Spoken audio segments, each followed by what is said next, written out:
Uh-oh, wrong screen. All right, that's the right screen. Hello, everybody. What's going on? Y'all let me know, too, if my audio isn't balanced correctly. I try to turn down the music. I think the music is turned down properly. But we'll find out soon enough, I guess. Hey, everyone. Welcome to another stream. For you guys who might be new here, this is a very chill stream. It's literally just us hanging out. It's not very structured. Things might go out of order. If you're watching the playback of this, I'll try to get some timestamps in here. I usually do, but if I forget, just let me know in the comments. Be like, hey, can you hook me up with some timestamps? And I will do that for you. But first, let's catch up with everybody, see how everyone's doing. It's been a week since I've seen everybody. Let me go through the comments and just do a little catch up. Say hi to everybody. What's going on, Cake? What's going on, Bubble Nugget? Ahan, Talking Weevil, Benny Hooker, Gabby Smith, Meta Melvin, Zach Taff, Ravenay, I think Ravenay, Omari Charles, Insomniac. We got your local Ellie, I think, or your local ukulele, maybe, I don't know. Lauren, what's going on? Did I miss anybody else? Food Drinker, what's up? Melanated Cutie, what's going on? Jad, Jay, Jessica, Zuzu. Hey, nice name, Zuzu. What is going on? So let me go ahead and read some of these comments. Talking Weevil, people are overreacting over Sokka. It isn't ruining the show, and they are barely changing the people that are saying it's also sad that Katara has changed and Aang has changed. Yeah, that was fake. Yes, there is a whole lot of outrage going there, and I can tell from the people who commented. So if you guys aren't aware, yesterday I posted a video targeted directly at the haters of Avatar, Netflix Avatar. Where is my goddamn phone? Actually, I don't really need it, so it's okay. But what if there's like an emergency? Wait, hold on. Let me get a. We're gonna talk about this. Let me go grab my phone real quick.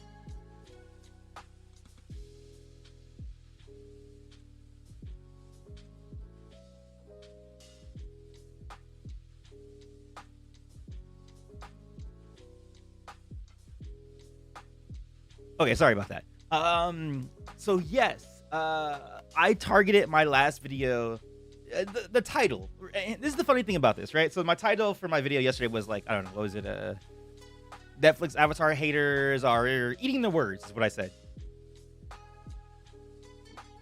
And it's funny because the only person, or the only people who would get offended by that title are people who are haters. And not even the people who are and you can see it in my comments yesterday. My comments were just, people were telling on themselves all day.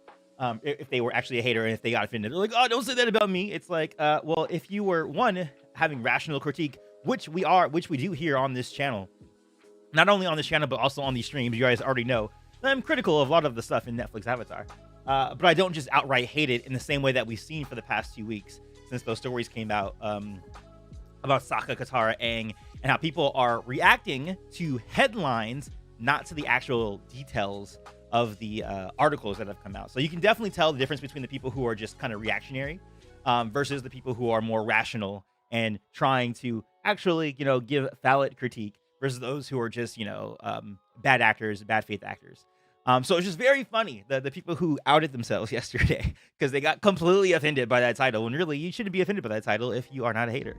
And there's a difference between a hater and someone who is someone who wants to do a critique. You fall on the side of the hater if you got offended by that title yesterday.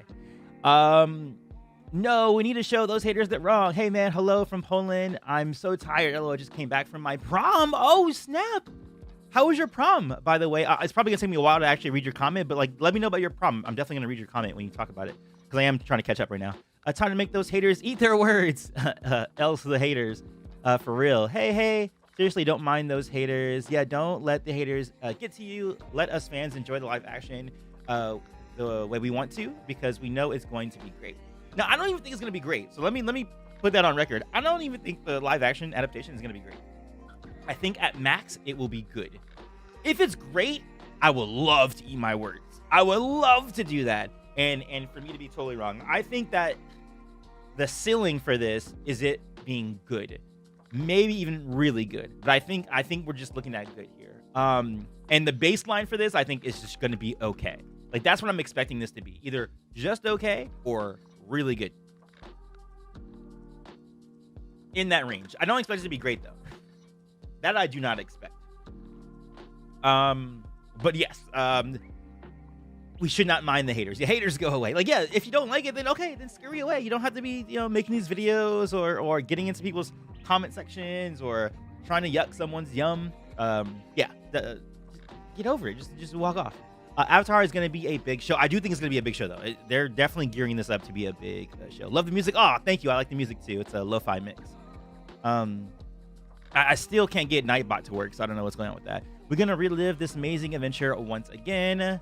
Fake news and tabloids. Yeah, a lot of people are reacting to these headlines saying like, oh my God, they're changing this and that. It's like, well, do you know what the actual article said? Do you know what the actor actually said? Do you know what the producers have said? Like, usually people can't give you the answer. They're like, well, I heard, and this and that. It's like, well, did you actually follow up on that information, or are you just reacting to it?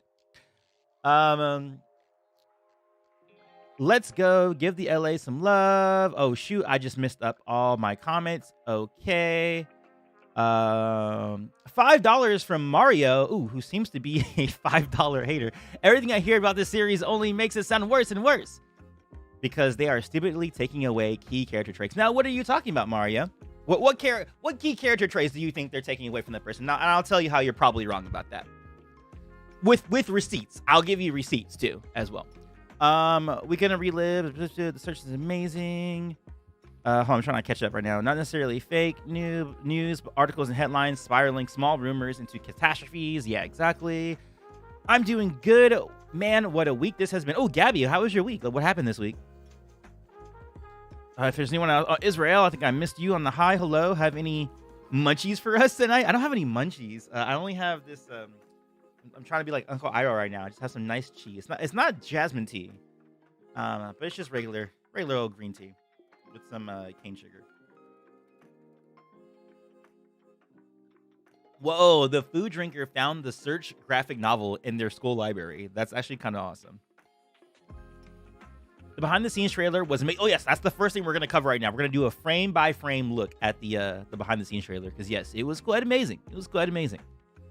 I have a question. You know the journal Zuko has. Is it the book Aang was reading in the pic trailer? I wonder that too. I wonder if at some point Aang steals Zuko's diary that we see him writing in his little promo piece. But we'll talk about that a little later.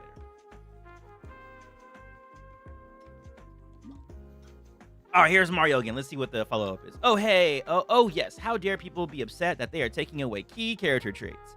They completely remove the Sokka's entire art to fit for zero good reasons. All right, so let's talk about how you are wrong about that, because it seems like you're one of those other people who are reacting to the headlines of, oh no, Sokka, Sokka is not going to be sexist anymore. That is not the case at all. In fact, am I going to be talking about that video later? Is that part of our stream today? It is part of our stream today. So actually, no, we have a whole section talking about that and debunking that. I mean, I've been debunking this whole Sokka thing for the past like 2-3 videos, definitely in the last 2 streams. But we're gonna go over it again. We're gonna go over it again so people understand the truth of it. But no, Sokka sexism is not being cut from the show. It is being minimized, not minimized necessarily. It's really a translation between animation and cartoon, which can be a little outlandish and a little bit over the top, and transforming it into live action. There is a great example of this in One Piece that another fellow YouTuber specified, which we're gonna watch that video later today. But again, like I kind of suspected, Mario, that you would have that mentality and you would have misconstrued the headline of Gianwentio, who's playing Katara, saying that they're changing how sexist Sokka is. Hey, do you think that they have done a good job with the soundtrack? Oh my God, you talking about the... Also, what's up, Leon King? You talking about the soundtrack for the Netflix show? Yes. Apparently, I heard through the grapevine that they are using 100 live orchestra players to record it. For context, Game of Thrones, House of the Dragon uses 50. It's gonna be nuts. Like, Netflix is really, really invested in Airbender, and I think they're doing that because of when the shows came back to their platform on Netflix. Both that and hello, whoever just subscribed. Thank you. So, no, it's a super chat. Oh, thank you. Do you find time to time to get icks due to dialogues? Wait, do you firm? Do you from time to time? Hold on, let me read this because I'm not able. Do you from time to time get icks due to dialogues? I don't know what you mean by that. But Leon King, thank you so much for the 22. I'm not sure what currency that is, but thank you for the 22 TRY. I'm not sure what that stands for. Everybody, show hearts in the chat for Leon King. Thank you so much. And also, everybody in the chat, if there's someone new in the chat, make sure they feel welcome. Make sure they know what we're about here. Make them feel part of the group, please. Hey, do you think that they have the soundtrack? Amazing. I really love it. I'll be pissed if they cancel season 2 because of haters. I don't think they will. If the money is there, like, because they don't care. Like, honestly, all these big corporations, they don't care about the chatter online. Only that it makes them more money. And so, or gets them more eyeballs. And for Netflix, I think they're going to get eyeballs for this. Oh, yeah. Lo-fi music is very relaxing, Gabby. Antoine, what are your opinions on Godzilla? I actually don't really have a lot of... This is okay, by the way, that you're asking off-topic questions right now, because this is like kind of the off-topic intro as I talk to everybody, get caught up with all y'all. I'm not actually a huge fan of Godzilla, though I heard that Godzilla -1 is really good, and I missed it in theaters, and I do want to see it. My girlfriend wasn't really into watching it, so I was like, I guess we're not going to watch it then. In the same way that sometimes she has like a movie that she wants to watch. I'm like, only if you really want to go. But yeah, I do want to watch that one in particular. How likely do you think a season 2 is? I think it's in the 90 percentile likeliness going to happen. I love your breakdowns of all things Avatar. That's how I found you on YouTube. Keep up the good work. Oh, thank you, Udi Sagi. Thank you so much. Anime Reactor is, I think season 2 is pretty much guaranteed. Yeah, it's not guaranteed. I think they're going to wait until to see how it does that first week. But I do think, personally, we will know if a season 2 is going to happen before the end of this month. Maybe that's too soon. But that is my high-end bet, is that before the end of this month, we'll know if season 2 is going to happen, if it gets a green light. That's my guess, at least. Especially if they're going to be dropping all the episodes all at once. They're going to see all that hype, at that time. Speaking into existence, that Avatar, which means that we're going to get Toph. We're going to get Toph in season 2, which I'm really excited for. Hey, what's going on, Talking Weevil? Speaking into existence, that Avatar's last multiple seasons and finished book 3 and then starts a live action of Legend of Korra. We were talking about that last time. I don't know if we were talking about that on the stream or someone in the comments on one of my videos. But the idea that you can split Book 3 Fire into 2 live action adaptations, I think that could work really well, honestly. I think that could really work really well. Now, I don't know so much about if Legend of Korra is going to be a thing. Like, I don't know if they'll adapt Legend of Korra. I personally would love it as a lover of Legend of Korra.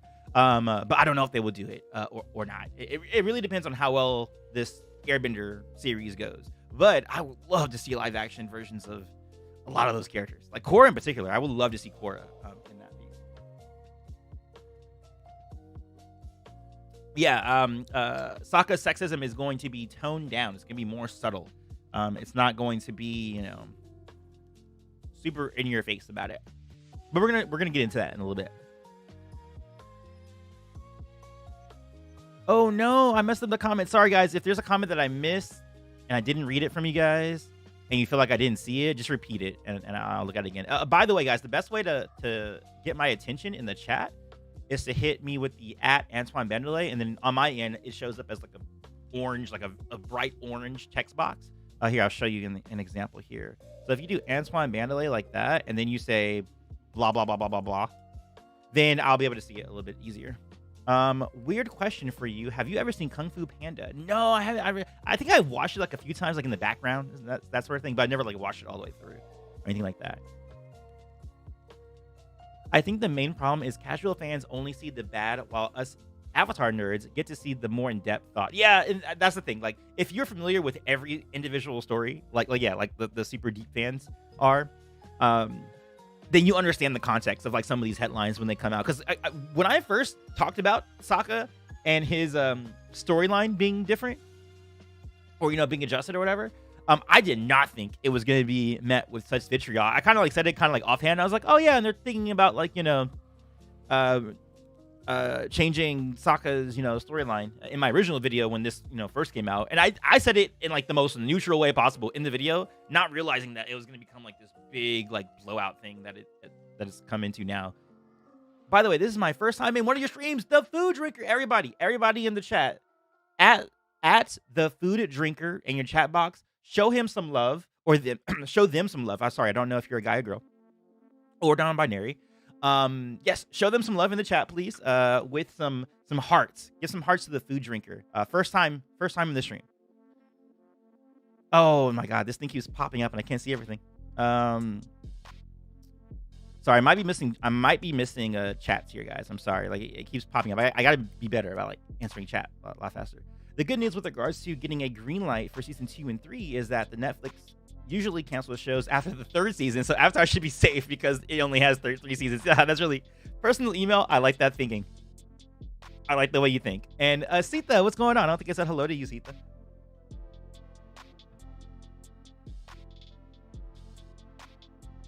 I didn't think Sokka sexism was in your face in the first place. It only exists in the very beginning on Kyoshi Island. We'll make more sense of it. There's a video that explains it very well. We'll talk about how the translation, because there's a perfect example that this other YouTuber made for One Piece. How abusive in the cartoon, like Luffy was to this one character versus how it looked like in the live action. The same beat happens. Like they don't cut anything out. The same action happens. Well, I'm getting ahead of myself. We're going to talk about it thoroughly when we get there. I also imagine the Zahir Korra fight would also be akin to Man of Steel levels of action. And oh my god, Zahir Korra in live action? God dang! Stop it! Don't make me like get excited for something that might not even happen. Like that's way like that would mean the Last Airbender live action has to be a mega success for them to do Legend of Korra as well. I don't even know if they have the rights to do Legend of Korra, because I don't know if like the Legend of Korra is tied to the rights of the Last Airbender, or if they're two separate entities and they have to like renegotiate, a contract with Bright, which I know that Mike and Brian would not probably want to go that route or do that,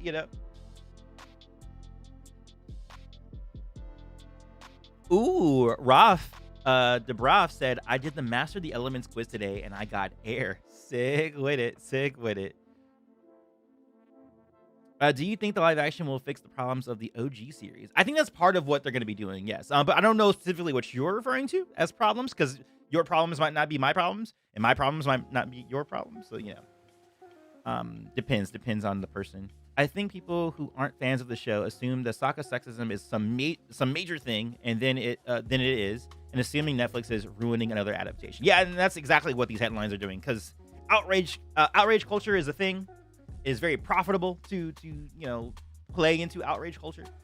All right, cool. So let us move on. We're going to let me pause the music briefly. We're gonna turn that on a little bit later when we're not dealing with music stuff. We are going to move over. We are going to move over to my live scene here, and I am going to do a display capture here. Hold on, let me make sure this is switched. All right, guys. So we're gonna go through this frame by freaking frame.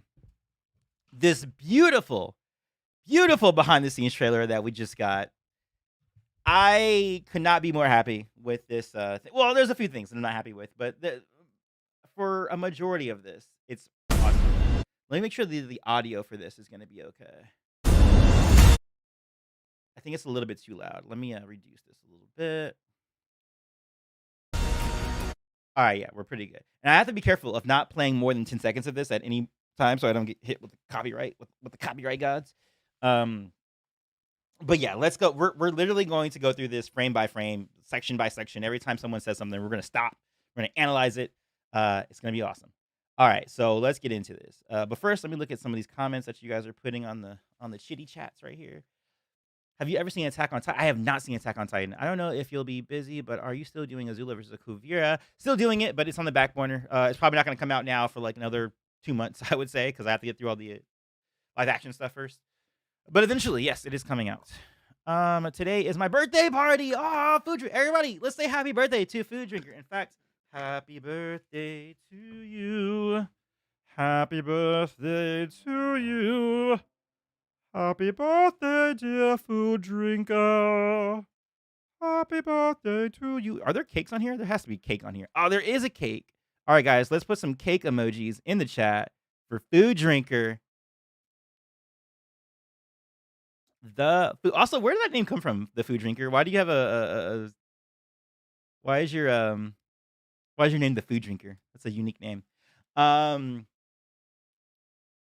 See you later, Food Drinker. Happy birthday. I can't wait for the first season. Hey, Antoine, I'm new here to your stream. So hyped for the show. Oh, Austin, there's a new guy, guys. Everyone say hello to Austin. Everybody make Austin film welcome and whole, please.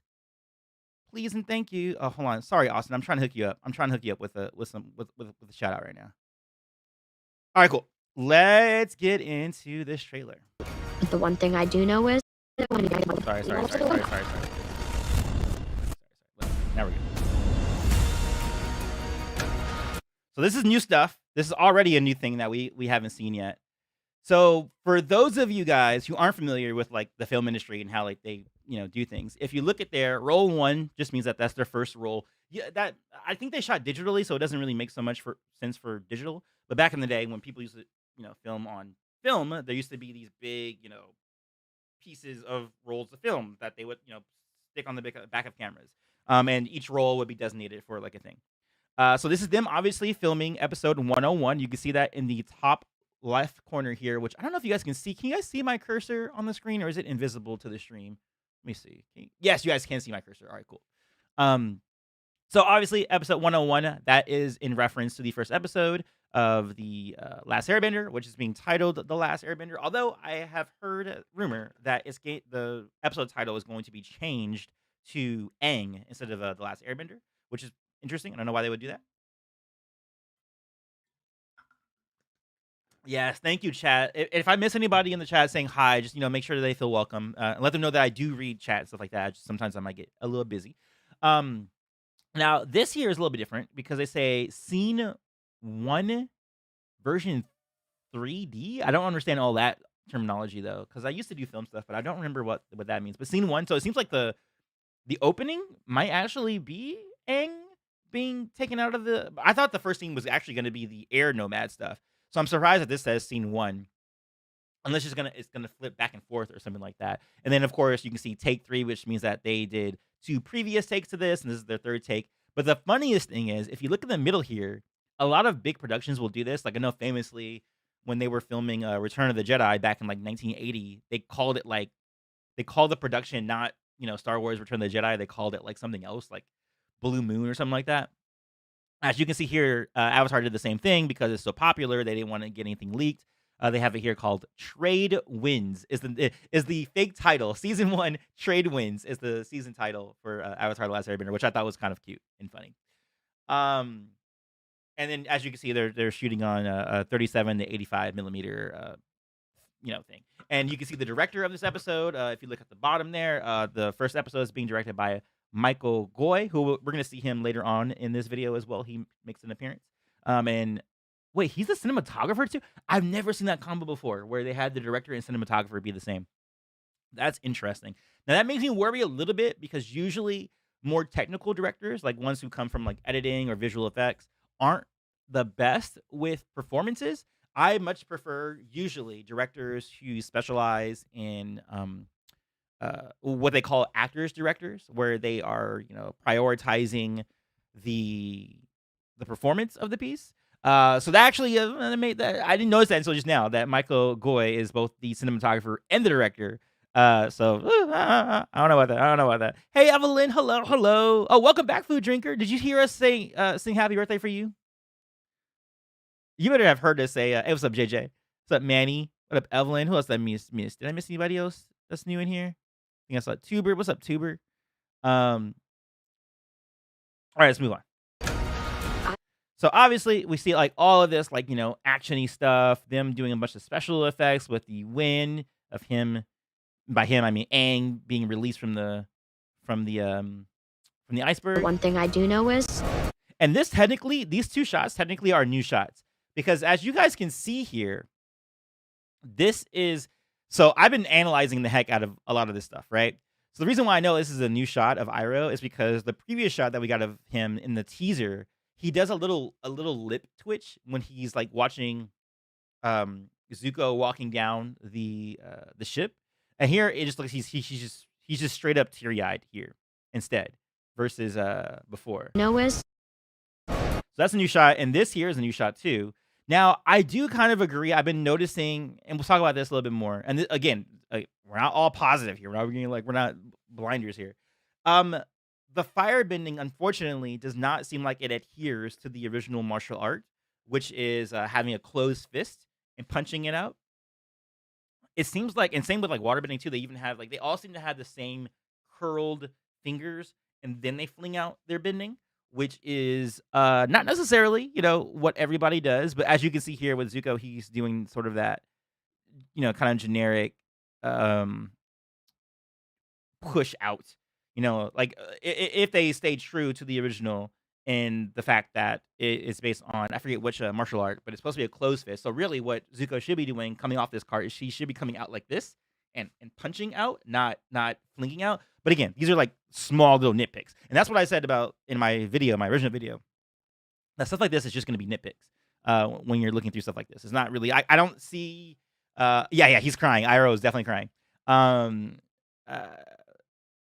don't see major issues with this. This is why I think it's going to be good. I don't see major issues. I just see nitpicks. Hey, what's going on, Divine? No, if he cries, I'm going to cry. I mean, that he's going to be so good. I don't think you guys realize. Most of you guys don't know this actor. Like, I feel like a lot of you guys haven't seen Kim's Convenience. He's a freaking great actor, man. He's going to be great. What was firebending based off of? Let me look it up. What martial art was firebending based on? Northern Shaolin system. Which maybe we should look at that later. We should look at like what Northern Shaolin system looks like. Because yeah, they're not really doing that with some of the fighting scenes. The main problems of the OG series were, in my opinion, the Deus Ex Machina at the end, the romance, and how fast Katara learned waterbending. Oh, yeah, I would agree with those two things, for sure. Although I actually don't think the Deus Ex Machina at the end of Airbender is as bad. I think that it's just that in modern storytelling and modern narratives, modern entertainment, we seem to be, as an audience, averse to Deus Ex Machina because it feels like it's cheap. But if you look at classic storytelling, like Greek mythology, and like the Iliad and some so old stuff like that. That was actually just kind of commonplace. That's the reason why that term even exists. Is that like that was part of the trope of the end of a hero's journey is that you are helped out by the gods, but you're only helped out by the gods because you have made the effort to be in that position in the first place. So I'd actually take less issue with the Deus Ex Machina. The issue I take with that, and the fact that the lion turtle basically helps Aang in the end, and the whole thing with the rock unlocking his avatar state. The issue I have with that is really the fan base and how they, and this is mostly to do with like Aang versus Korra and how they try to say like how great Aang is, and without thinking back to the fact that yes, he was helped out by the lion turtle at the end. It wasn't just all him, kind of a thing. But yes, Katara learning too fast, waterbending. Yeah, definitely think that's gonna. I think that's gonna be alleviated now because I think because of this time skip, they're gonna be spending at least like now it seems like they might be spending an entire year at the Northern Water Tribe between the series or the season finale and the start of book 2. At least from what it looks like. I don't know this for facts, obviously, but I think that's what's gonna happen. I mean, that's what's gonna have to happen because all of these characters are much older looking. We've seen Gordon Cormier in interviews, and how much older he is. I'll just jump in and say that I don't like how they showed the filming process in the new video because it ruins the immersion of the upcoming show. Oh, it doesn't really ruin the immersion for me. I can understand how that might be the case for you, but for me, that it does not affect the immersion for me at all. The way Iroh said no plan. Don't worry, we're gonna get there. We're gonna get there, Jimmy. Don't get ahead of yourself. Avatar. So yes, I don't think there's anything new here, but we do get a new sequence from Albert Kim. We had to hear from him directly for once. The story of Avatar is an epic fantasy set in a world inspired by Asian folklore and legend. Yeah, and that stuff is cool. And he's very big on that. Like every single interview that he's taken part of so far has always spoken about the representation of Asians and indigenous Americans and the way that's going to look in this show. Like that's been like his number one key point to say like at the beginning of any like thing he does. The attention to detail into things like the bending is what made the show so great. Like how you could tell there was something different about Toph's earthbending. Yeah, true. I hope that they do better with that in the second season because right now I do feel like the bending feels a little samey. It feels a little samey. I mean, there is some differences, obviously. It's not like wholly the same, but it does feel same-y, for sure. This is actually kind of funny. This move by Katara feels very waterbender, which is fine because, I'm sorry, not waterbender. Feels very airbender, which is fine because one, she's been traveling with Aang. She's gonna learn, some airbending techniques from him, probably just by observing him. And also, I think that air and water are very closely related to each other. Because if you look at this is a lot of spiral movement, which is fine for waterbenders because they also have spiral movements in their moveset as well. But I've been looking at this shot for like the past 2 weeks, like over and over, and I didn't really realize like how much fluidity there is to it. This fight is gonna be so cool, and the water effects are just so good. They did such a good job with it. Oh, and this next shot, guys, this earthbender shot In a process called bending. There are is 4 names. sick. Like this is the sickest shot of the entire sequence. I love that this earthbender punches the ground to loosen up the earth. Like basically he does like an earth punch to loosen up the earth, right? And then he just uplifts everything and then attacks the Fire Nation, which is amazing. Like that is so cool. Now the one thing I will say though is that his movements don't feel like they are in line with the bending. Like if you see like look, he punches here and like there's no real movement. It's like that first punch should have been some rocks flinging, but it's not until the second punch that it happens. Again, nitpicks. This is sick. Like this is like low key the sickest shot of the entire trailer. I haven't really seen anybody like talk about it a whole lot, but this goes hard. This goes hard. Oh yeah, Sita. So a lot of people are wondering if this is the imprisoned episode. And I think it is, but it's not going to look the same way that it did in the original. So they're not directly adapting the imprisoned episode. That technically is being cut, but it's going to be repurposed. And my idea now, because at first I thought they were going to merge the Jet and the June storyline.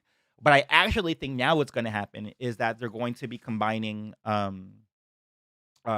Jet with the imprisoned episode. I think Jet's going to probably um, try and get these prisoners out with the help of Katara, and then he's gonna be doing something shady. He's gonna like let some innocents die or something like that. And Katara's like, I don't want to go that far. He's like, man, this is a war. I've been in this thing for like years. You just stepped into this war, Katara. I mean, granted, she saw some of it too when they came and they killed her mother and stuff like that. Um, but you're seeing like the dark side of that. Like, what do you do if you don't have like the Katara mentality? What if you have like the Jet mentality of like, I don't even give. We're at war at this point. I don't care about what innocents die like that. But this earthbending goes hard. Hey, what's going on, John? Welcome. Anybody else that I missed? I think I saw Divine. Marty, what's going on? Me, what's going on?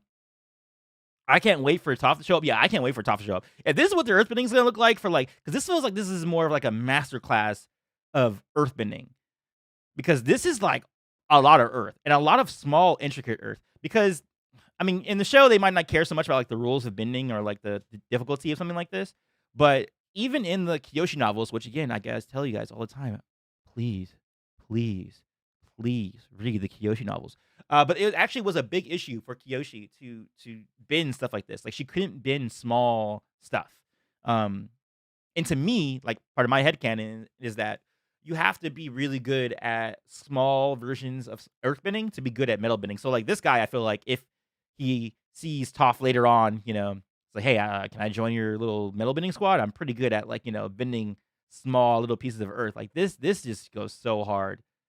This goes so hard, guys. I cannot stop. This whole sequence, the whole setup they have right here is so good. Yeah, that's real. Yeah, that's real earthbending. Yeah, like look at this, M. Night. This is what earthbending is. This is so sick. I can't wait for this scene. This is gonna be off the charts.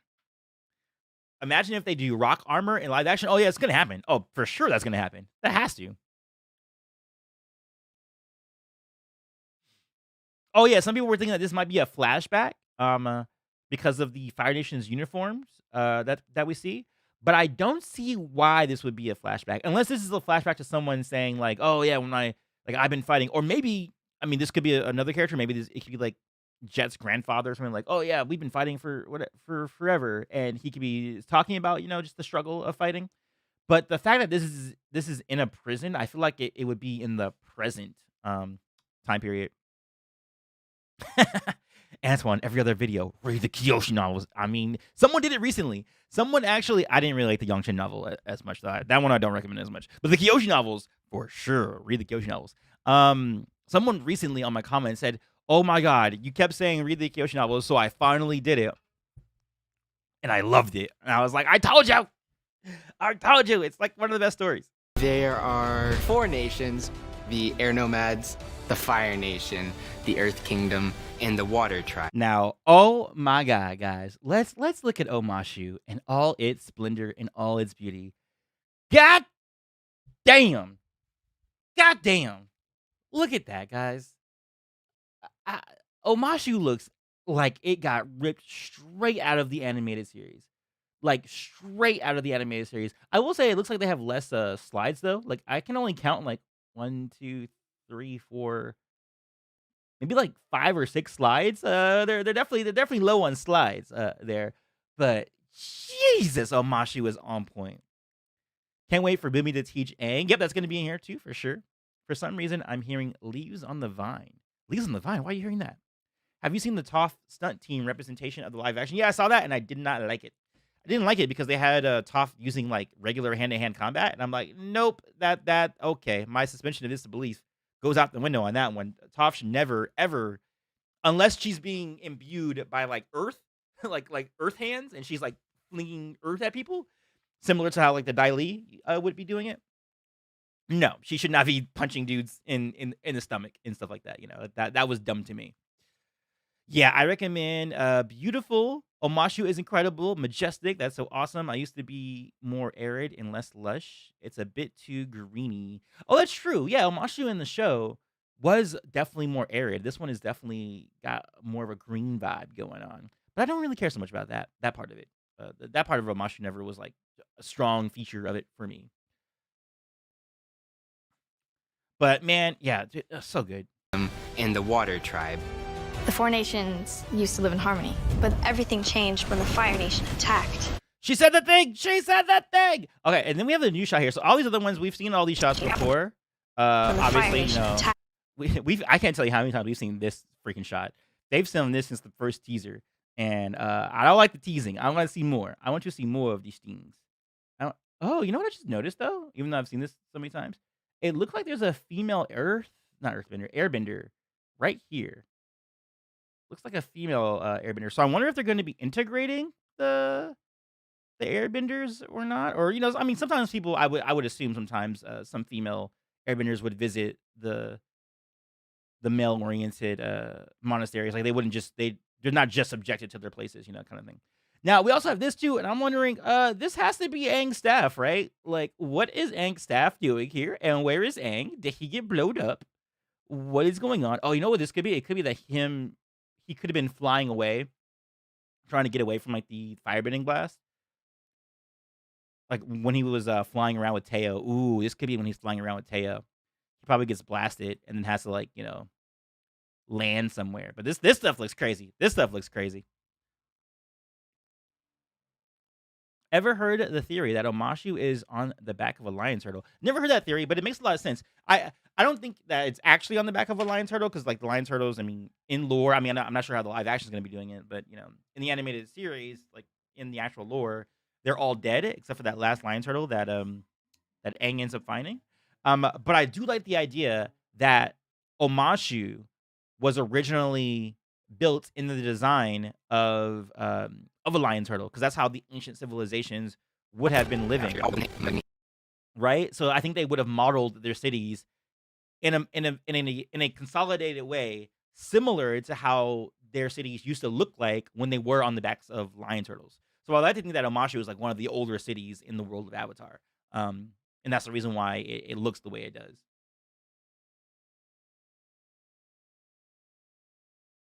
Are you going to the red carpet? We're actually going to talk about that later. I submitted an application for it, but I haven't heard anything back yet.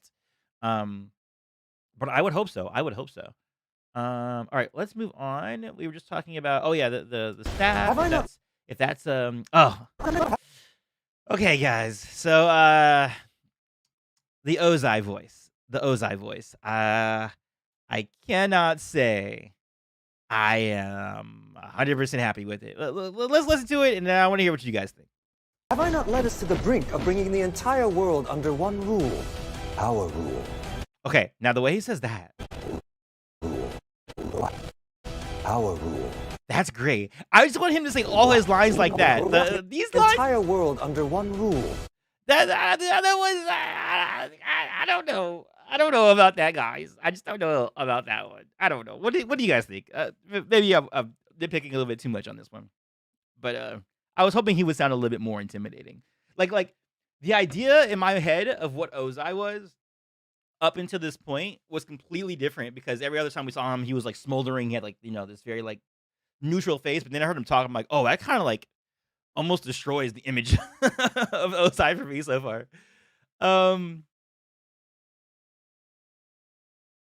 Oh no, you have to keep leaving and coming back? Oh, that sucks. I'm sorry, Food Drinker.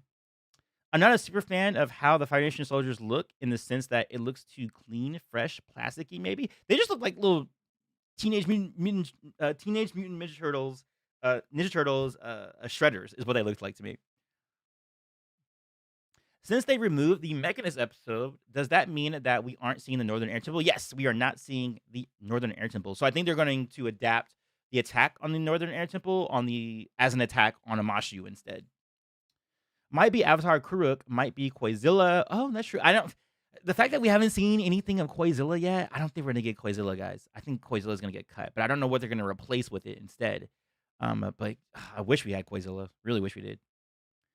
Have faith in Daniel Day Kim. I want to have faith, but the lines didn't sound like Ozai. I didn't think that was Ozai until they showed his face. They could have played with his voice a little. They could have. I don't know why. He sounds like, I don't know, just like, I'm not intimidated by you, bro. Like, until you said, our rule. Like, that was good. But, like, the rest of the lines, I was like, bro, you sound like me. I don't think it's really fair to judge his acting voice by one sentence. I mean, that's fair. I mean, that's completely fair. I feel like they are going to put June in the Spirited Away episode because I think that's the way Zuko finds Aang at the village they stayed before they left to Roku Island. Oh, I can see that. That's actually pretty good, Fortress. I think that's a good idea. Yeah. Our rule. Yeah, that's pretty good. That line was good though. Like if all his lines can be like that, I'm good. It's gravy. It's gravy if everything sounds like that. Yeah, but the voice should just be a tad deeper. Not a whole lot deeper. Just a tad. Just a tad.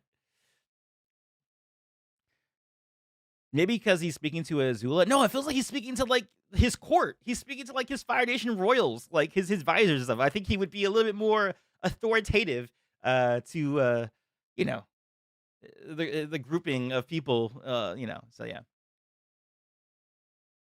Will you be at the premiere in LA? Oh, talking about that later. We'll be talking about that later. We need Quazilla. The world needs him. Dude, I want to see Quazilla too, but we have not seen a single even tease of Quazilla, and that makes me a little bit sad. They'll replace Quazilla with an interstellar. They're not mountains, they're waves. Yeah, I feel like that's what's gonna be. I think it's just gonna be like tidal waves, similar to like the movie, the M Night movie. It's just gonna be a tidal wave versus it being like Quazilla, which kind of sucks, but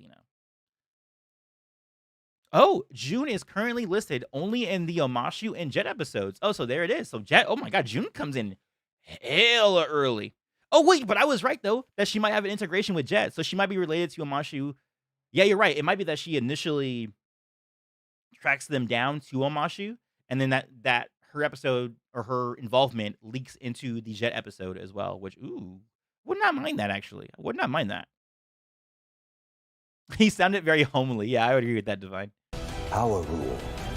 But yeah, just say it. Just I rule. That'd be great. But you're right, guys. Like if you look at this here, this does look like the older design of the Fire Nation, and this looks like the same location as where that Earthbender was. But I'm trying to figure out why. Like, what would be the context of this scene? Because we don't ever get like an idea of like the Earthbenders and when they fought unless maybe this is like an Earthbender trying to help the Airbenders or something. But I don't even know like what scene this would be. But like it would make sense if that scene we saw was from the perspective of an Airbender or something like that. But to see it here is like, why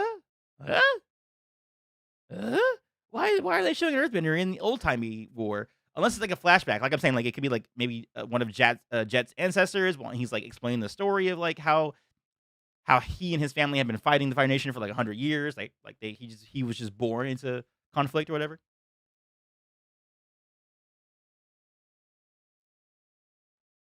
Oh no! We have seen a lot more of the Northern Water Tribe than we've seen. I'll show you the spots where we see them. There's actually a lot of the Northern Water Tribe stuff in this little teaser here. Innocent people are gonna die. That's what it means to fight a war. That's what it means to fight a war. I am really looking forward to Jet. I feel like the fandom doesn't give Jet his due credit as a storytelling device. I think people take him a little bit too seriously, and that they're like, "Oh man, what a terrible guy." But I look at it more as like a god dang, what a cautionary tale. So Jet ends up actually being one of my favorite characters, or at least one of my favorite representation of a type of character who finds themselves in war, who's grown up in war, and that's all they know, like to the point where they lose sight of their end goal, which is to defend innocent people. And also, Jet is great. I like to see him at least one time. They should make a joke one time about a straw in his mouth. Like he doesn't have to have it in his mouth all the time. Obviously, that's like an anime trope of having the straw in your mouth all the time. That's like a very like animated thing. But I would at some point like to see him like have his straw at one point, even if it's just like a little bit, I think Ozai was pleading his case to Azulon to be next Fire Lord. Oh, that's fair. Oh my god, still on your track. That would be kind of cool because that would make way more sense. His tone of voice would be a little bit more deferential if he was talking to Azulon in that point in time. Ooh, I like that idea a lot. Still on track. I like it. Jet be looking, and Jet looks great. I love Jet. I cannot wait for this episode. I really, really like this. Jet's view is pretty. Yes, that's what I'm saying too. Jet's view is pretty realistic. Who said that? Marty. You can't win a war without blood on your hands. And honestly, like once you're in war, different kind of moral code happens at that point. I know the show is like for kids and teens, and then Aang basically gets his hero's ending, but a lot of times you can't do that. You can't just take away bending. You can't just like take away someone's ability to fight that cleanly. A lot of times you gotta murk some folks. You gotta kill some dictators. But we haven't seen Ko or Wan Xing Tong, so I wouldn't count Huizilla out quite yet. And that's fair. And it could be, because a lot of these times with some of these Netflix shows, they get worked on until the very last minute. And when I say the very last minute, I'm talking about like day of. They'll send like the last files like to upload. So it could be that they are legit, even right now, like the visual effects people could be like working on like the last like few episodes, like right now. Because they don't officially premiere, or I don't think put this out to like the reviewers for like another week. What is this? Let's not look at that. Sorry. All right, yeah, let's move on. Let's move on. I have to go for a little bit, but I'll be back. All right, Evelyn, see you in a little bit with how they're recreating every animal in the show, 1-to-1, and Ko has been cast. So yeah, Ko is definitely in it. Jet looks perfect. Yeah, Jet looks perfect. Yeah. To fight a war. And the only person that could stop them is the Avatar. And this is a new character here. So this is Yukari, who is going to be playing Suki's mother. For those of you guys who are Karate Kid fans, if you ever watched Karate Kid 2, when Daniel goes to Japan with Mr. Miyagi, this is his girlfriend. This is actress Tamlin Tomita, who still looks great. Like she almost looks exactly like she did in the 80s, except she just has a few more wrinkles and stuff. But like her bone structure and all that, like the same, which is crazy. Well, what are these Kyoshi? Okay, so I noticed this. Unless they're like in like a deliberate like lineup situation, the first 3 Kyoshi warriors are putting in work and doing action. By the way, man, the Kyoshi warriors just look so cool. Like, look at those outfits, so cool. But the ones in the back row are literally doing nothing, unless they're like the new girls. Yeah, that's my headcanon. These 2 girls in the back right here, they're newbies. They're like, oh man, we're ready to fight now? Like, I'm not ready. I'm just gonna stay back here. It just looks kind of weird. I mean, I never noticed this before because I never like usually watch these trailers like frame by frame like this. But they look silly, just like standing there in the back, like, when's it our turn to fight? But this looks cool. And I love that they're using the fans in the same way that Kyoshi used her fans for airbending, but they use it for defense against the airbenders. Really, really cool stuff. Where is the Avatar? Whoa, is that actually his stunt double? Or is that actually Gordon? I think that's actually a stunt double. Because look at the bone structure looks a little bit different. I don't know if you guys noticed that, but that does not look like Gordon actually. And I don't know about this freaking Dutch angle. I'm not a fan of this slanted angle they keep showing.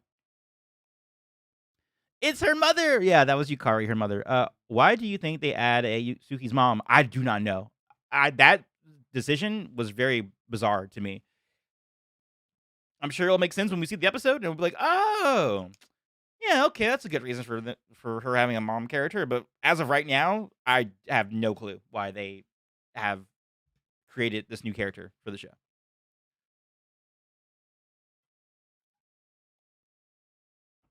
Yeah, I have no clue. If you've seen him around, he's the little bald kid with the arrow. Yeah, so he's really cool. Freaking Ian Owsley is he's Sokka. That motherfucker is Sokka. And every time he talks, so the cool thing about these interviews is that they did this, like, you could tell this is like a 12-year-old version of Gordon Cormier. They did all these interviews maybe like 2 years ago, like at the end of their filming. This kid is Aang. like when you hear him, especially even I don't know if you guys remember the Tadum announcement where they showed the first images of The Last Airbender when they were in Brazil. But if you look at the red carpet of that event, which was not that long ago, like that was maybe 6 months ago, Gordon's voice was sounding so young. Like I remember one point some interviewer was going like, hey, and then he was like, hello, how are you? And I was like, oh my God, he's Aang. Now if you hear him in interviews now, he's like, hello, how are you? I was like, oh, what happened? What happened? Jeez Louise. Yeah, perfect Aang here, dude. Language. Oh, no, yeah, no. When we do live streams, language, we use all the language here. All the language here. This is unedited Antoine, guys. You'll get the clean version of me for videos, but for streams, Nah, you're gonna get some cursing. It's me, the one person who can master all 4 elements. Oh, we haven't seen this because they usually cut away from this. You can actually see Kyoshi. Guys, you can actually see Kyoshi. Can't you? I'm not the only one seeing this, right? Because I've been saying this from jump. I've been saying that, guys, this is Kyoshi. This is Kyoshi. But usually they cut away. So usually it's this, and then it goes away. But whoever did the editing for this one left a few frames. You can straight up see Kyoshi. That is not Aang, guys. That is confirmation right there. That is Kyoshi possessing Aang's body and doing this huge wind blast. Like, I like the idea of that. That's how the Avatar state is gonna kind of work. I mean, obviously, like in reality, it probably is Aang's body there, but like as like a visual reference, so you can understand like what Avatar is like possessing his body like at that time. Oh, that is absolutely Kyoshi. They left an extra frame in here. That they haven't been doing with the other trailers. And you can straight up see her. If you look right here, you can see her white paint on her face. You can see her arms right there. That is not Aang, people. That is freaking Kyoshi. I called it. I called this 4 months ago when the teaser dropped. No one else was talking about it. Or at least, I mean, people talked about it afterwards, but like, I was the one who saw that. I got the receipts for it. I saw it first. I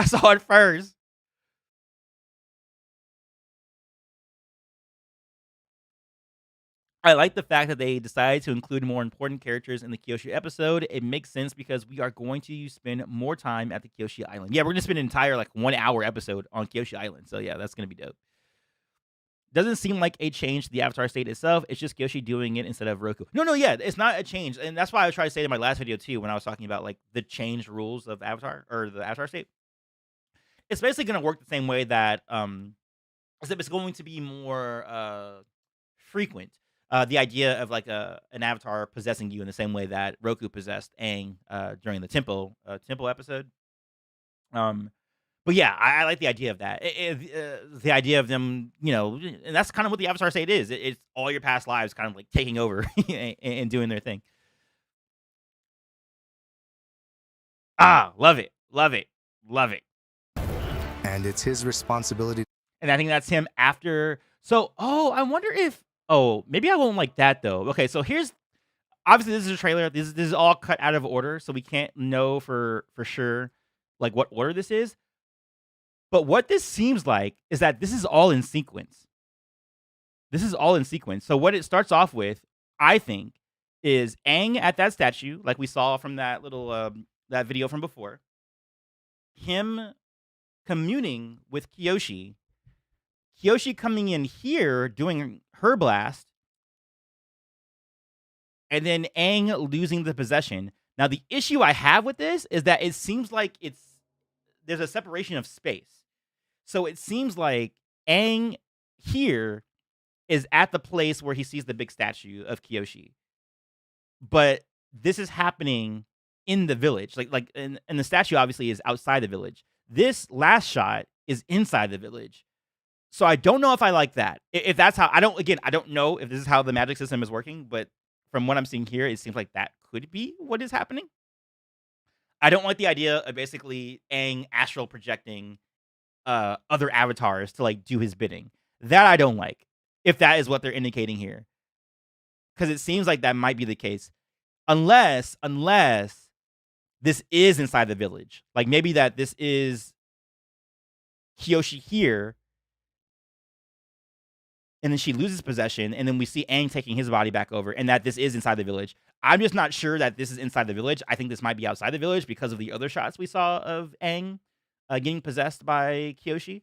I personally hope that this is actually in the village, because that would work a lot better than the idea of it being like an astral projection. That would be kind of weird if it's an astral projection situation. Oh yeah, you can tell that Kyoshi cares deeply for protecting her village. Yeah, enough to be like, hey, I gotta possess this kid and like protect my shit. Oh, Jai says, yeah, that's what I said. Yeah, I hope it's not an astral projection. That would, I wouldn't like that.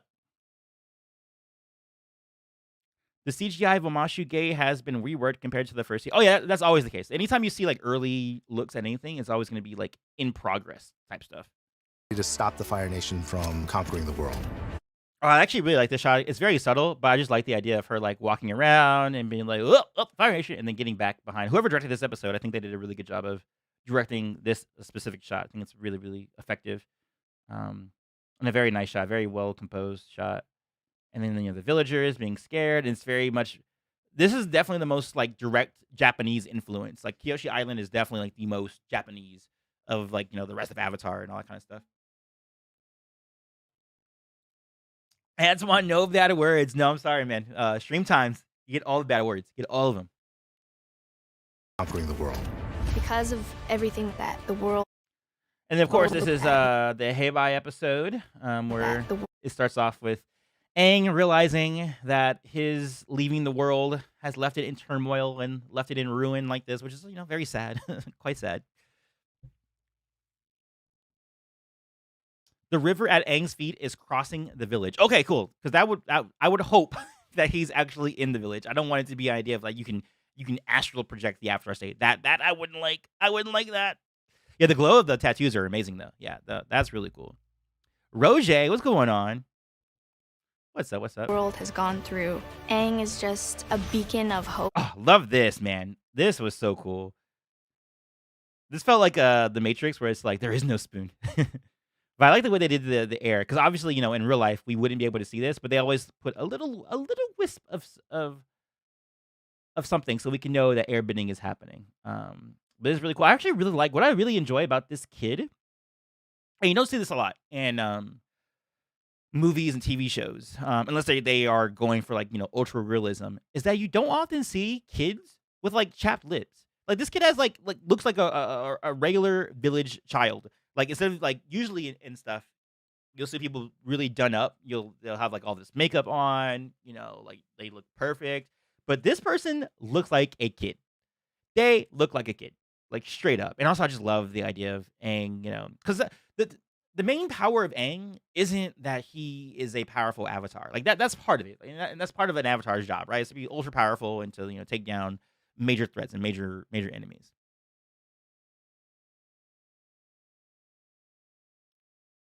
Sorry, hold on. Let me. I got a text from somebody.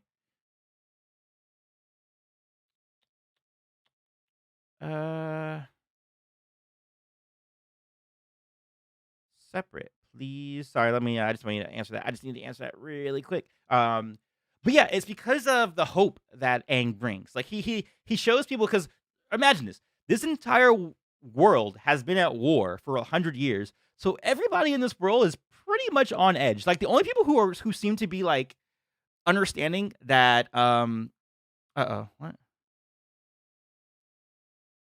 Oh, I gotta figure that out. I gotta like turn my phone off because I keep getting distracted.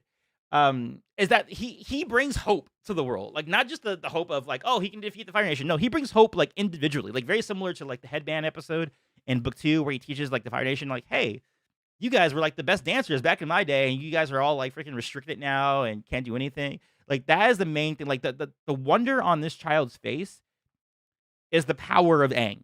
Like that is his power. Like straight up. How many episodes until we see Pi show? I have no clue. That's a good question. Hey, Big Vault, what's going on, mate? Also notice that Aang carries a bag with him all the time and is probably carrying the book with him. Yeah, whatever this book is. I don't know if it's like a book from Gyatso or if he did steal Zuko's journal or something like that. I don't know. If the world is gonna have any chance, it's gonna need Aang. Right. Boom. And then, of course, this great piece. You're the world. The cast. Oh, guys, look at the joy on this face. Look at it. Look at it. Even like the subtlety of how he's holding the book. I don't know if I'm covering it. Let me see if I'm covering it. I don't know if I am. No, I'm not. I'm not really covering it. But even the way that he's holding the book, like look at how like the innocence, like the not complete confidence in the way he's holding it, but then he's still like got this joy. That's freaking Aang right there, guys. Like I don't understand how a hater, like I don't get it. I don't get how you could be like, look at that and not just fucking like melt. Like how can you not melt? Yeah, and hair down Katara as well. We have hair down Katara. So this definitely is happening somewhere between or probably right after the fight with Paku, which, as you can see in the back, we have a Paku right there. It's literally a blink or you miss him, but you see him right there in the top left corner. We got our first look at Paku. Paku looks good. Paku looks good. Yeah, it's true. Maybe the journal is just Aang's journal. It could just be Aang's journal. But I'm really liking, like, I like the girls in the back too. Oh, that's actually really cool because these obviously are the healers, right? I'm sure that's like one of the lead healers right there.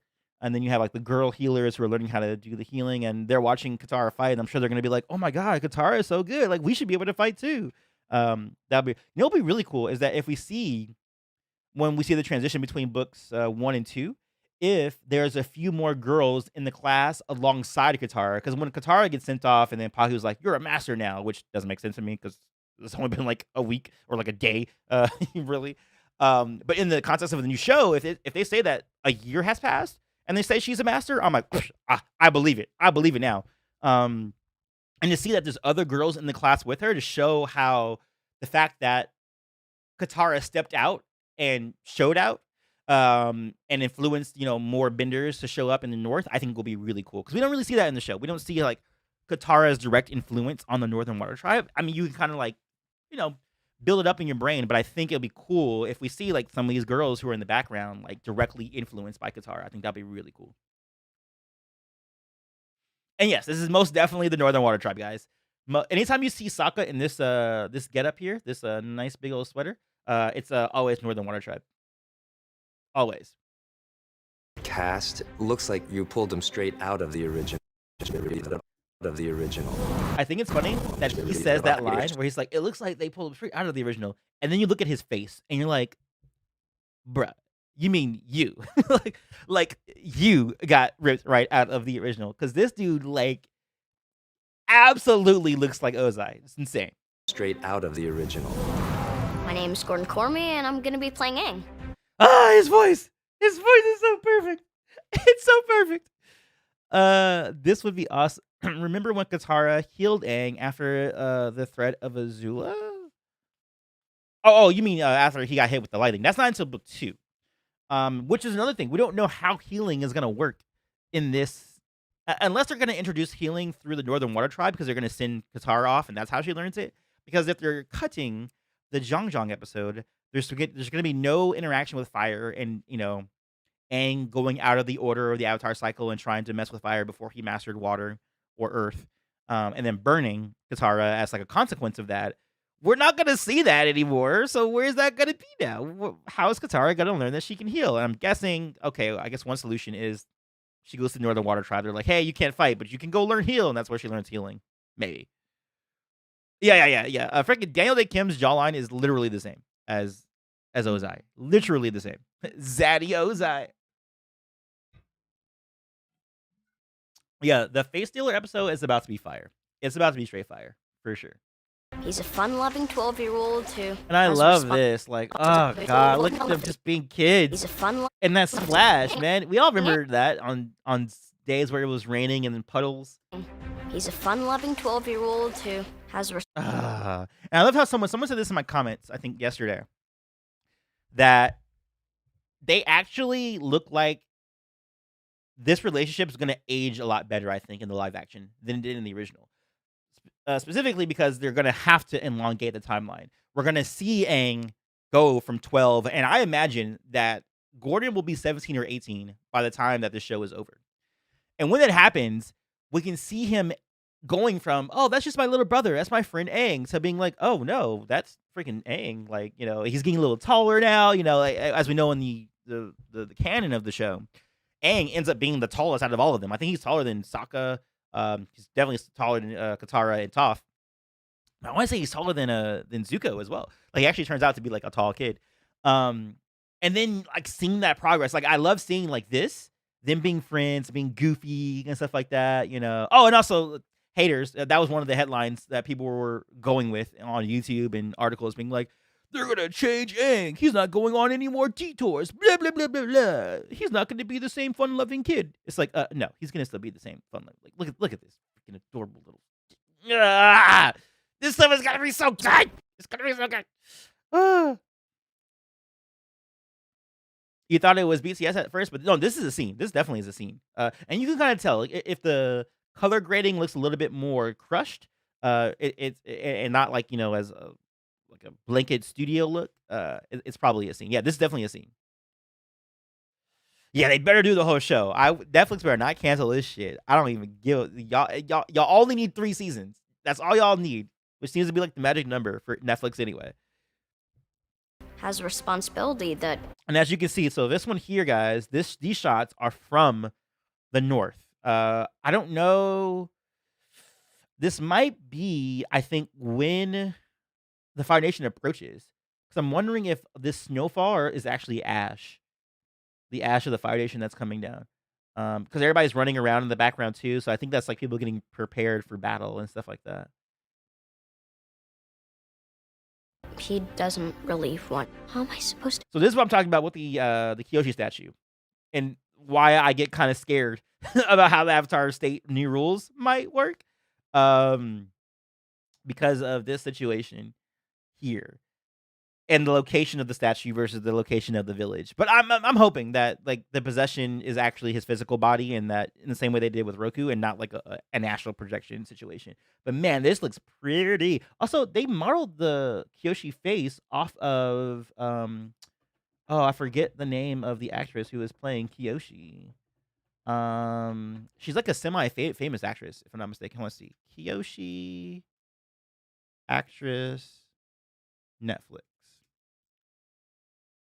Yvonne Chapman. It looks like they actually modeled this statue off of her face, which I think is a nice touch. A very nice touch. So hyped. Can't wait. Yeah, what's up, Eric? Hey, Antoine. Sorry I had an important call come through. I hope I didn't miss much. Oh, I don't think so. I don't think you missed much. I don't know. You might have missed something. Do you think they would also do the comics in live action? I don't know about that so much, because not that many people have read the comics, as you can see from a lot of, if you talk to any Avatar fans, like a lot of them will be like, "Oh no, we have to see the episode with the mother, how they found Zuko's mom." It's like, that's in the comics, and most of them don't even realize that the comics exist. And damn, why are Aang's boots so big? I don't think they're that big. They're appropriately sized. Still wondering if they're going to hint at Katara and Aang relationship. Yeah, I don't know if they're going to hint at it in this first book. They might hint at the fact that Aang has a crush, because it's definitely the way the Aang and Katara relationship works is that Aang is definitely the initiator of the relationship. It's definitely a case of Aang liked Katara first. Katara came around to it afterwards. It's kind of situation, I think here Aang gets a vision of Aang's life as Kyoshi when the light from the statue's eyes reach Aang. Yeah, I can see that happening. I definitely can see that happen. For sure.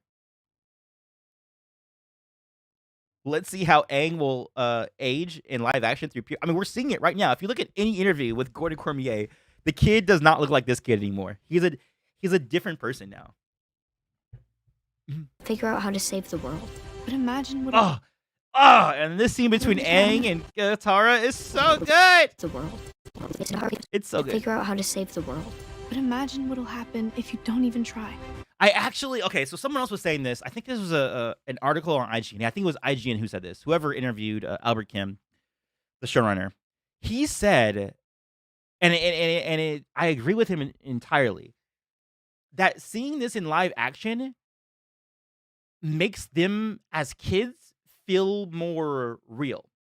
In the show, yes, they're kids, and you know that, like, logically in your brain, you're like, oh man, this kid has to do this big thing. But seeing it in like seeing actual children like having to deal with these world-ending situations, and seeing them go through this and like talking to each other about it, is low-key more effective than the cartoon. Like, I think that's one thing that the live action can actually elevate the original story, is that it will make a lot more of these situations and scenes more nuanced. And hold on, guys, I'm gonna take this phone call really quick. I think it might be something important. Hello? Who's this? Eddie? Oh my god, yes, of course. Sorry guys, hold on. I'll be right back, guys. Hold on, give me a second.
Guys, I am so sorry. Hold on. Is my microphone on again? Yeah, it is. I am so sorry about that break. I know that's really bad to do as a YouTuber and as a streamer. You're gonna lose a bunch of viewers if you just like leave your stream like that. But I have a my barber who's actually also my friend because I've been going to him for like last 15 years or something like that. Recently went through a divorce. Long story short, went through a divorce. So I was on the phone with him, kind of like keeping his head straight. Going through a really tough divorce. There's a big family involved and all that kind of stuff. But you guys can imagine. I'm sure you guys have had either yourself have gone through it or have had family members or close friends who have done it. So I had to like make sure that was on target. So what was I talking about before I left? Can anyone remind me about what happened? But yes, again, I am so sorry, guys, for that break. I know it's really bad to break for a long time on the YouTubes or Twitch or any of these like streaming places. But yeah, I completely forgot. Was I talking about the kids, about them actually feeling like kids, and that being like more impactful than yeah, it sucks. Yeah, it sucks that, and he's a nice guy too. Like divorce sucks all around. Divorce sucks all around. Yeah. I don't know if you guys agree with that sentiment, but I feel like I understand the weight of them being kids more because of it being live action than the animated show. Okay, you guys agree too. So yeah, hey, what's up, vegan Jotaro? Also, I might have missed some people who might have gotten here. What's going on? I think Udi. No, I said hi to you before. Alex, what's up, Alex? The Qatar and Aang scene feeling more packed. Yeah, it feels way more packed. It feels like actual kids who are like, yeah, these children should not be doing these things. This is not meant. They are not meant to save the world. To figure out how to save the world. But imagine what'll happen if you don't even try. Like, oh, this is so good. It's a freaking tearjerker. That he doesn't really want. How am I supposed to figure out how to save the world? But imagine what'll happen. Like, there's such like genuine emotion behind that line. Like, how am I supposed to say it? Like seriously, that's an impossible task to ask of anyone, even an adult, let alone a 12-year-old boy. Like I would be the same way, Aang. I'm like, what? I'm supposed to figure out how to save the world. But imagine what'll happen if you don't even try. My name is Galandia. I don't understand. I literally, because I get emotional, like seeing scenes like that, and I just don't understand how someone can like watch that and be like, no, it's gonna be crap, man. Oh man, I can't. I don't even like. To me, that's like, dude, that's the magic sauce right there. That's the magic sauce. That will make me love you, show. That is straight to my heart. Straight to my heart. I'm going to fall in love with you if you hit me in the feels like that. Like that's just how it is. That is just how it is. I agree. You really see it more, and the fact that they are so young just hits different. Yeah, it hits different in live action than animation. Animation is more flexible, but live action is more impactful for audiences, I guess. I agree, man. Dramatic timing. I agree. Am I the only one who's fine with Aang possibly aging? No, I'm okay with it. Actually, I low-key prefer it, cutie. I know as like an Avatar purist fan, you're supposed to be like, no, it has to be 1-to-1 to the exactly like the original. I actually prefer it being an extended timeline. Like I really like in my head, and I've been thinking about this a lot more often because I think that this is definitely going to be renewed for like a second season and a third season, so the whole series will be done. I'm literally imagining Aang standing on top of that rock pillar before the airships, before Ozai, as an adult. And not a full-grown adult, like a young adult, right? Like a 17, 18-year-old version of Aang getting ready to fight. You know what I mean? And us going on this entire journey with him, seeing him go from like this little young boy, growing up a little bit more in book 2, becoming an adult in book 3, and then seeing him on that rock pillar and seeing all those airships coming towards him, seeing all that fire and the whole forest burning around him, like that feels impactful to me. Especially because this is a coming of age story, and coming of age means coming of age. You don't really get that as much in the original show because you only can arc so much from age 12 to 13, or really he's maybe even 12 the entire time in the original show. But you see it here, and oh my god, my name is Ong. Wait till you see Iroh. Oh my god, the Iroh line too. No, I've already said. By the way, Jimmy, I've seen this trailer several times already. I'm just like, now we're like going frame by frame and like really over analyzing it and stuff like that. But golly, man, like I think that's going to be really good. He said, "Oh, okay, good." Yeah, no, I actually prefer that it's a longer timeline, not a shortened one.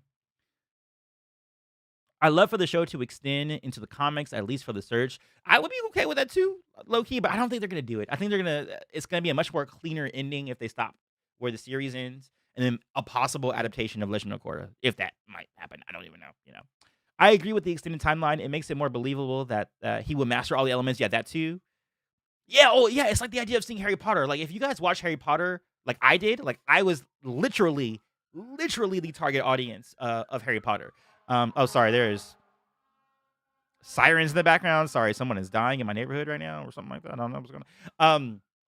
So yes, when Harry Potter came out, I was the exact time. Like Daniel Radcliffe, Rupert Grant, Emma Watson, they're all my same age. Like they all were born, in the late 80s, early 90s. That's like my generation. And to see how they grew up is crazy. Like if you watch the first Harry Potter movie right now, like you go back to Philosopher's Stone, see how little Daniel Radcliffe was, and then you go to the last movie and see how old that fool looks. Like that's how I kind of want to feel for Aang right now. Like we're gonna kind of see that with Aang as we see the progression of this series, and the idea of seeing him like a grown up version of him at the end of the series, I think is extremely impactful for me at least. And I play Katara. She's a beginner waterbender, and she will fight to the ends of the earth for the people that she. So this is what I was talking about here, about the bending all feeling kind of like generic magic. Like this doesn't necessarily feel like water bending to me, especially her actual attacks. Like her attacks feel like, oh, you want to say hi? You want to say hi? Come here. We'll say hi. Uche wants to say hi to you guys. Be nice. He just think he's a little jealous and I'm talking to you guys and not paying attention to him because he keeps asking for food and stuff. His name is Uche. The way you spell it is Ushe, pronounced Uche, similar to O'Shea Jackson, if you guys know Ice Cube's son. But yeah, sometimes maybe he actually is. Do you want food? Oh, he wants food. All right, guys, give me a second. Let me just give him some food real quick. Hold on, let me give him some food. Let's go. Come on, let's go get food. I'll be right back. Hold on. Come on, let's get food.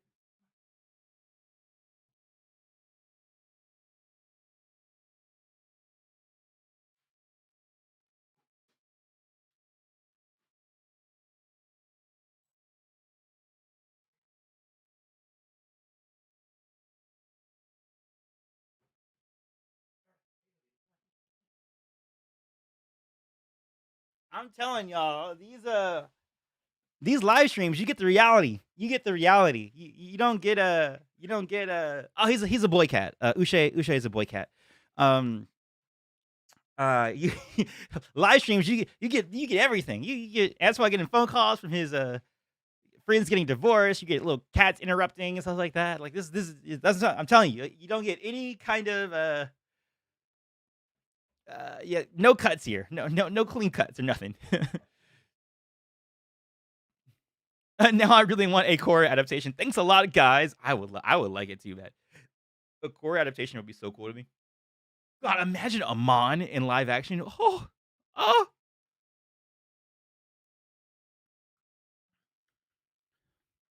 Uh-oh, the green screen? What happened to the green screen? Oh, because it was going through my cat's eyes. Yeah, that's true. The people that she cares about. We do have a duty, and it's to protect Aang. My name is Ian Owsley, and I will be playing Gran. No, I'm just kidding. I'm playing Sokka. This cheeky fucking look at this cheeky grin.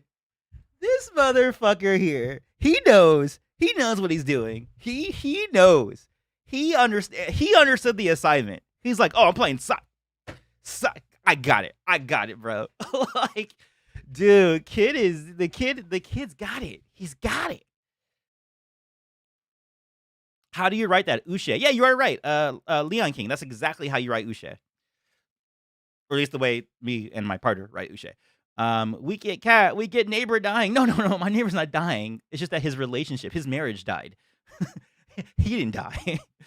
How do you think the Zuko's mother cliffhanger will be handled in the live action series? Yeah, I don't know. I think they might even just not even mention it because it's kind of weird. Even in the context of the original show, it's like, why would you leave us with that cliffhanger? And then there's not even a next season. Like, that's weird. That's lame. But I think it's because they were thinking possibly of doing a book 4. But I think it was smart to stop at book 3. You definitely want to stop when the story is over, and the story in that case was over. Yeah, that joke with Ian was freaking hilarious, dude. He's great. The guy is Sokka, for sure. Not gonna lie, they need to adjust season 2 Korra.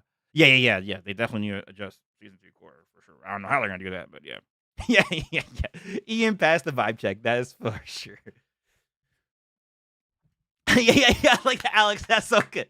It's Sokka imitating Ian. This isn't even acting. It's literally just Sokka. Sokka just came. He was like, "Oh, I heard you guys are doing a role about me." Like, he's actually acting when he's in all the interviews, and he's like, "Oh yeah, my name's Ian Owsley," and it's like, no, it's not. It's Sokka. What are you talking about?" Oh my god, I can't believe they transported Sokka from the show to the real world and pretended he was an actor. J.K. Simpson's playing Tenzin in live action. I don't think that would work because J.K. Simpson is not Asian. He's given this responsibility by his father to. So all of this, if you guys, I think a lot of people didn't realize this, but all of this is actually from the northern water tribe, not the southern. Although, wait, is this the southern actually? Actually, this might be the southern water tribe. Now that I'm looking at it a little bit more. But he's wearing his northern water tribe outfit. So actually, I'm not sure. I don't know if this is southern or I think this looks like southern. Okay, so this is definitely southern because he's in his actual garb. Oh, also, you can see a little bit of the volume stage behind him. You can see like the sky shifting in the background in a very bizarre way because it's got like this weird computer parallaxing effect happening. So yeah, I don't know if this might be the southern water tribe. Actually, I thought maybe this would be the north, but it actually doesn't look like the north. Now I'm looking at it. I mean, this for sure is the south. This is for sure the south. But yeah, even his facial structure is so Sokka. Yeah, it's me too. I think his freaking jawline is just like Sokka. Core live action would hit better than a full adaptation of the series, in my opinion. Wait, a full adaptation of the series? Oh, live action movie. You mean like a movie of each season? Like each season he gets his own movie? That could be kind of cool, actually. That could be kind of cool. But yeah, I mean, whatever the case, it's basically seeing Sokka in his like battle gear, which is pretty cool. A warrior to be a hero. I am Prince Zuko. I'll burn this place to the ground. So it feels like Zuko. It feels like Dallas Liu. Sorry.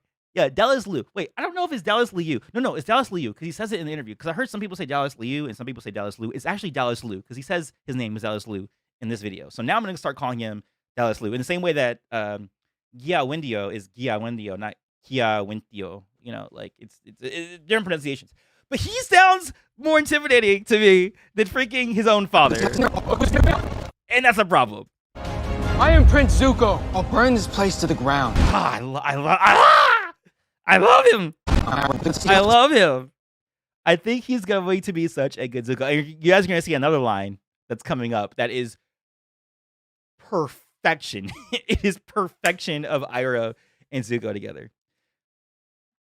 Did you see the Netflix Geek Reel where the cast give each other friendship bracelets? No. Is that a new one that came out today? Because I have not actually been looking at anything since I started the stream. The last thing I saw, which I haven't seen yet, is the Hot or Not video between Daniel Day Kim and Dallas Liu. Oh no! I'm seeing right here. Yeah, this is a friendship bracelet. Oh my god, this is too freaking cute. This is too cute. All right, hold on. I'm gonna. We're definitely adding this to the. Oh my god, that is too cute. All right, guys. So I'm gonna add that to our list here of our news. Oh god, I cannot with this cast. This cast is too perfect. Wait, hold on. We're not looking at that yet. We are gonna look at that later though. Hold on, let me put this on my list so I cannot forget it. God, friendship bracelets. These guys are too perfect. This cast is too precious, guys. Way too precious. Okay, let me put friendship bracelets. Friendship bracelets. Boom. All right, cool. Thank you, whoever noted that, because I did see it. Actually, I have a lot of notifications. Were there more things that were announced? No new things. All right, I'm caught up. The friendship bracelets. These guys are so cool. I am jealous of their friend group. Those are friend goals right there. Friend goals. Anyway. Place to the ground. My name is Dallas Liu, and I'm playing. Oh no, he says Dallas Liu. And my My name is Dallas Liu, and Yeah, it's Liu. No Liu. It's just Liu. Place to the ground. By the way, I really like it. my name is Dallas Liu. Really, really like this shot. Although it does feel a little like miniature setty. Like if you look at like some of the rocks and like the landscape, it's like, oh yeah, that looks like a set extension. That doesn't look like the real set, but still, man, the vibes, the lighting. Also his scar looks pretty good in this shot right here. His scar doesn't usually look that good. I don't really talk about his scar that often because his scar doesn't look that great. But right here, that doesn't look so bad. And I am playing Zuko. He is on the search for the Avatar. You're an enemy of the Fire Nation. Okay, so let's He's talk just- about this guy. So I've heard a few theories about this. Initially, I thought, okay, this is just going to be Zuko. And my first initial thought was like, oh, okay, Zuko is just like infiltrated Omashu by acting like an Earthbender. That's why he has the Earthbender, like, get up or whatever. And then he's just there to try and capture Aang. And then maybe Aang, like, he has a chase with Aang. Aang, runs away from him. Another person suggested that this might be a vision that Aang has or something, that he's afraid that he's going to be attacked by Zuko, and that this isn't actually Zuko, it's actually like somebody, like a real earthbending vendor, or like the cabbage merchant or something like that, but he imagines it to be Aang, or imagines it to be Zuko because he has PTSD or something like that. Alternatively, someone also said that if this is actually Zuko, it could be that Zuko is on the search for his uncle Iroh, who at this point would have already gotten captured in this like new timeline, because he's wearing the same outfit that he was wearing when he was saving his uncle. So several things that this could be, but yeah, I'm obsessed with their body at the friend group. Yeah, definitely obsessed.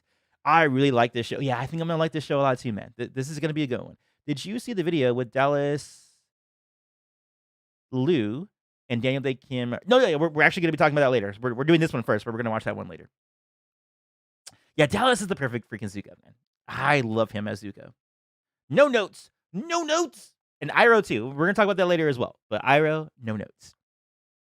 Thanks for being so positive. Sucks that people are using the 2 interview quotes to automatically dismiss the show, especially from the anti-wokers who would have been mad that Sokka was defeated by a girl. Yeah, Rattle, those people are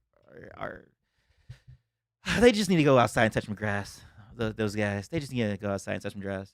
Oh, guys, one quickly. Sorry, today's a really busy day for me. I need to. You know what? I probably should do this on my phone instead of on my computer. I have to answer this text really quick. Again, sorry, but this is what y'all get with live streams. You get the authentic look. Let me text real quick and tell this guy that, hey, are you doing your callback? Let me see, John. Are you submitting a callback? Got everyone's. Oh shoot, got everyone's files but yours so far. All right, cool. Zuko and Iroh incognito and Omashu. Yeah, that's who it could be. That because I think there is an image of Iroh incognito in Omashu. So I think this is reality. Like I know someone in my comments was like, oh, I think this might be like a dream sequence. I do think that this is reality. I think this is like legit. I think this is actually happening. Yeah, I agree, Blake. I definitely highly doubt that this is a dream. Zuko infiltrating as the Zuko infiltrating as the cabbage merchant. That would be gold. That would be cool. I love how his scar looks in this scene. It actually looks like it's pretty bad here. Yeah. Oh my god, you're right. Like the way it looks like in this scene definitely looks bad for sure. I agree with that one. Are those masks hanging in the back?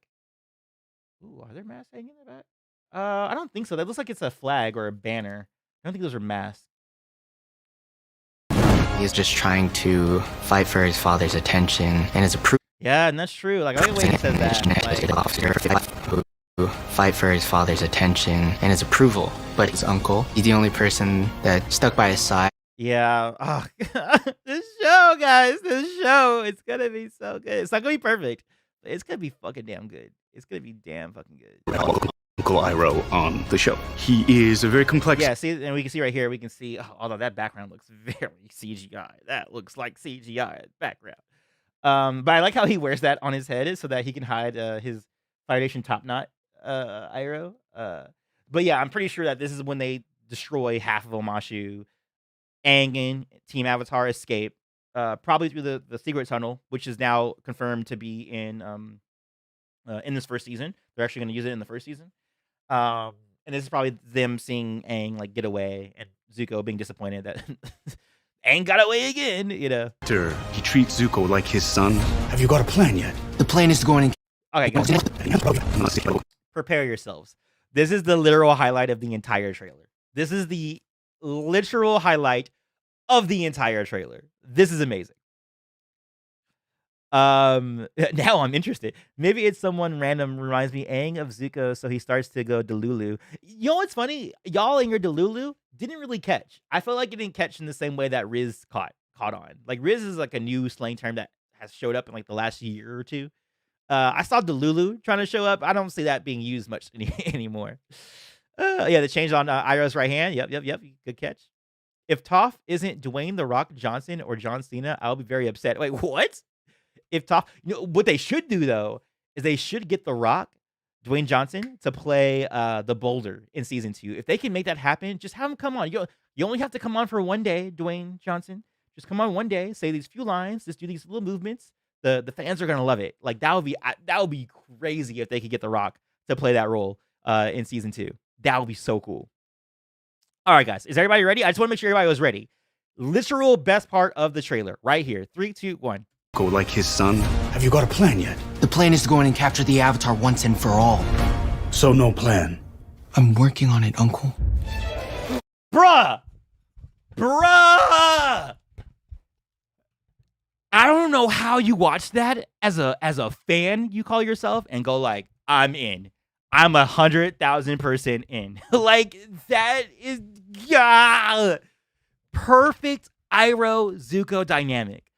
Like, I'm surprised they haven't used that earlier in some of these trailers. I'm surprised they put it in the teaser trailer or the official trailer. They had to like sneak it into like the behind the scenes featurette. Like, that should have been like their stinger for like every freaking trailer that they've done. Like, going forward for their TV spots, for their full trailers, whatever it is, they they need to have that spot in there at all times. It is perfect. It is absolutely perfect. Like, of all the things I've seen so far, whether we're talking like the visual effects, the looks, whatever, this is top tier perfect. Like, it can't get any better than that. I don't understand that. Yeah, The Rock has the Boulder is perfection. Yeah, hell yeah. I mean, that's what he's based on. The Boulder was based on The Rock, and if you have The Rock play the Boulder, like, it's a full cycle. Like, that would be so amazing. The Boulder has come back on the day of Black Sun. Yeah, but I don't think they can afford having Dwayne Johnson coming back over and over. But I think they can afford him for a cameo, just for a cameo. Iroh is us in that moment. Yeah, so you don't have a plan, bro? Like, that's it? In fact, we have to watch that again, guys. Let's watch. That scene is that good. We need to watch that again. Like, I just, Have you got a plan yet? The plan is to go in and capture the Avatar once and for all. So no plan. I'm working on it, Uncle. And then he just completely deflates. He deflates and goes, I'm working on it, Uncle. I'm sorry. I didn't think it through. Like, my name's Zuko. Did you forget who I am? Like, jeez Louise. I heard that Dwayne Johnson doesn't accept roles in which he loses fights. Oh, that's true. That is true. He loses to Toph, but he has to make an exception for Toph. It's Toph, for crying out loud. Come on, bro. I think the reason they haven't used it is because they wanted to keep Iroh's voice a surprise. Oh yeah, because I heard people being like, "Oh no, he's not going to have the Japanese accent." It's like, oh god, you guys, like, some people. Oh, close my eyes. Okay, I'm gonna close my eyes, guys. Someone said close my eyes. It's gonna sound just like Dante Vasco, Dallas as all right, here we go. I saw it. He treats Zuko like his son. Have you got a plan yet? The plan is to go in and capture the Avatar once and for all. So no plan. I'm working on it, Uncle. Oh my god, you guys are right. He sounds like Dante. Holy shit, you guys are right. Oh man, that clip could not be any more perfect. It literally cannot be any more perfect. Like, that clip, like, there hasn't been anything yet I've seen so far that I say, like, that's like, there's nothing else you could have done. That's like, Absolutely. Definitely agree. Make an exception for Toph. Yeah, you can lose a Toph rock. Come on now. Wow. Did you guys do it with me? Okay, chat. Did you guys close your eyes at the same time as I did? Did you guys close your eyes? Because I don't think the whole chat closed their eyes. All right, chat. I'm gonna wait because we might have to play that clip again. I'm fine playing the clip again, and everybody needs to close their eyes. In fact, I might even have to like switch the scene so nobody can hear it. All right, I don't think y'all closed your eyes. All right, hold up. We're gonna switch the scene. We're gonna switch it here so nobody can see. All right, now we're gonna play it. Everybody close their eyes. Everybody close your eyes. Close your eyes. Here we go. 3, 2, 1. Like his son? Have you got a plan yet? The plan is to go in and capture the Avatar once and for all. So no plan. I'm working on it, Uncle. God damn! Holy shit, guys. Oh, if the rest of the show can just be just like that shot, we are in for a treat, guys. We are in for a treat. We are in for an absolute goddamn treat. Oh, by the way, somebody in the comments was like, I'm surprised you didn't talk about how Yang Chen. It's like, that's obviously not Yang Chen. And here's the reason how you can know that's not Yang Chen and how this is a regular old female airbender. If you look over to the side here, you'll see firebenders with the old-fashioned, costumes. So yeah, we're gonna see. This is either the Western Air Temple or the Eastern Air Temple, and I think we're gonna see a full montage. We're probably gonna see a little bit of scene work from every single Air Nomad location and the firebenders who are attacking like each location. That's kind of crazy if you think about it, because Sozin had the choice of going to any of those air temples, but he chose the Southern Air Temple. That shows you how powerful Gyatso is. Like, he must have his popularity. Oh, you know what? And that really actually makes me interested to see what the Roku novel is going to be, because that means that means that Sozin had some sort of pre-existing relationship with Gyatso, or at least knew enough about him that he was like, all right, Fire Nation, everybody else, you're going everywhere else. You, General, you're going to go to Western Air Temple. You're going to go to Eastern. You're going to go North. I'm going South. And they're like, why, sir? Because I'm taking on Gyatso. That means Gyatso, he might be the nicest airbender. Like, we can only say this like in like a headcanon kind of way that he is the nicest airbender. Like, dude is lethal. And you need to, like, full Sozin, who's probably already a powerful air firebender. Like, if you look at the scene where he takes on, or at least tries to fight Roku, the fire plumes that he shoots out are pretty massive. For him to be like, nah, I'm not gonna fight Gyatso until I am empowered by Sozin, that says a lot. That means Gyatso is bad, man. Gyatso is bad. Like, damn. Yes, Yang Chen has not been cast. She's probably not going to show up until book 3 at this point. Maybe book 2, but I think not. Most likely, she's not going to show up until book 3. So these are all just regular female air nomads. Like, none of these are actually Having a predominant. But this stuff is cool. Like, seeing all of this. I think the bald look actually works for the females. Like, I didn't think they would work at first, but it's actually kind of a style. Like, I wonder if girls should start doing this now. Just start shaving their heads, have the extreme receding hairline, situation. Oh, to me, the strongest casting is number 1, Iroh, number 2, Aang, number 3, Zuko, number 4, Katara, and number 5, Sokka. Ooh, I have a very different order than that. I can't actually see that happening. Wait, see what happening? The 20-second cannot come fast enough. No, it cannot. Wait. See what happening? I must have said something and I didn't realize what I said. Hey, what's going on, Douglas? Welcome. Everybody, welcome Douglas into the chat. Let him know that he is welcome. Or Sozin found out the Avatar was there. Oh, I mean, sorry. That actually makes way more sense. Yeah, he went there for the Avatar, not for Gyatso. Ah, that ruins my theory, of course. Yeah, no, my bad. Yeah, he totally went to the Southern Air Temple. Although, I don't know how he would have known that. Unless he has spies. Well, yeah, he might have had spies. Oh, yeah, I mean, there is. I mean, granted, this is not canon anymore, but there was the Air Nomad, Air Nomad Fico, who was the one who betrayed the Air Nomads at the South and said, hey, yeah, we've got the Avatar here. You want to attack the Southern Air Temple. I like it much better, the idea that Gyatso was the target. Oh, what is my order for the cast? For the young cast? I would say Zuko at the top. Sokka is my number 2. Actually, everybody in the chat, let's talk about that for like a little bit now. Who is your favorite among the main cast? And by main cast, we're talking about Team Avatar. So we're talking about and Team Avatar plus Zuko. My number 1 is Zuko. Number 2 is Sokka. Number 3 is Katara, and then Aang, I would say. But what is yours? I want to hear you guys' order in the chat. I'm most looking forward to seeing Roku's avatar and Zuko's fight. Oh, and the reason why I was talking about that before, the excitement of Roku, Sozin, Gyatso relationship, is that the next book that we're going to get, the Roku novel, which is going to be like a 16-year-old Roku, is going to have an adventure with his friend Sozin along with Gyatso. So it'd be cool to see like what display of power Gyatso shows to Sozin, to the point where Sozin's like, ooh, the Airbenders are a problem. The only reason they haven't taken over the world is because they're pacifist monks. But if they weren't, well, we all will be in trouble. All right, we got some lists here. We got Anime Reactor says Katara favorite, then Sokka, then Aang. Number 1, Aang from somewhere else. We got someone saying Zuko, Sokka, Aang, and then Katara. Number 1 is Aang for me. We got Aang, Katara, then Zuko. We got Zuko, Aang, then Sokka, then Katara.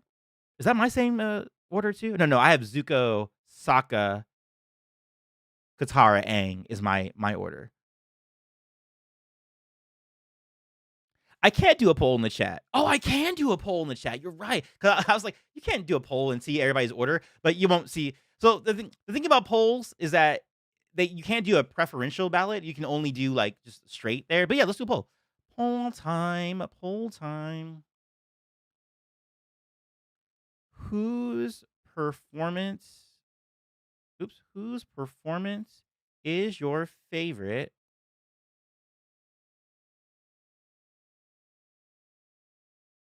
Gordon Cormier, Gia Wintio,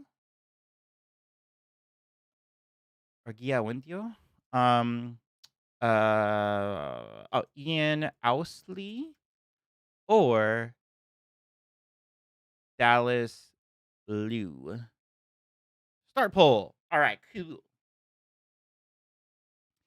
All right, poll has been made. Poll has been made. All right, cool. Let's move on. Go both in front of and behind the camera. Oh yeah, that's when they're talking about the Asian representation.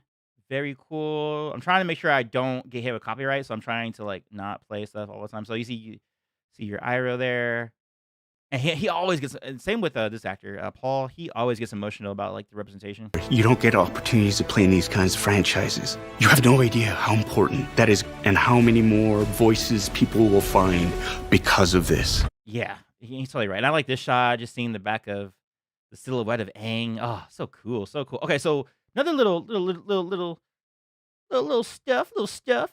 So this one is episode 108. So that means that this is their season finale. So what we're seeing here, all this footage that's we're about to see, is related to the final sequence, and this is roll. So you guys remember at the beginning of the video when we were doing the analysis, remember how we saw roll 1, which I'm guessing now they'll equate it to like things are digital now. It's probably related to like hard drives or like whatever like memory stick that they're using to capture the footage.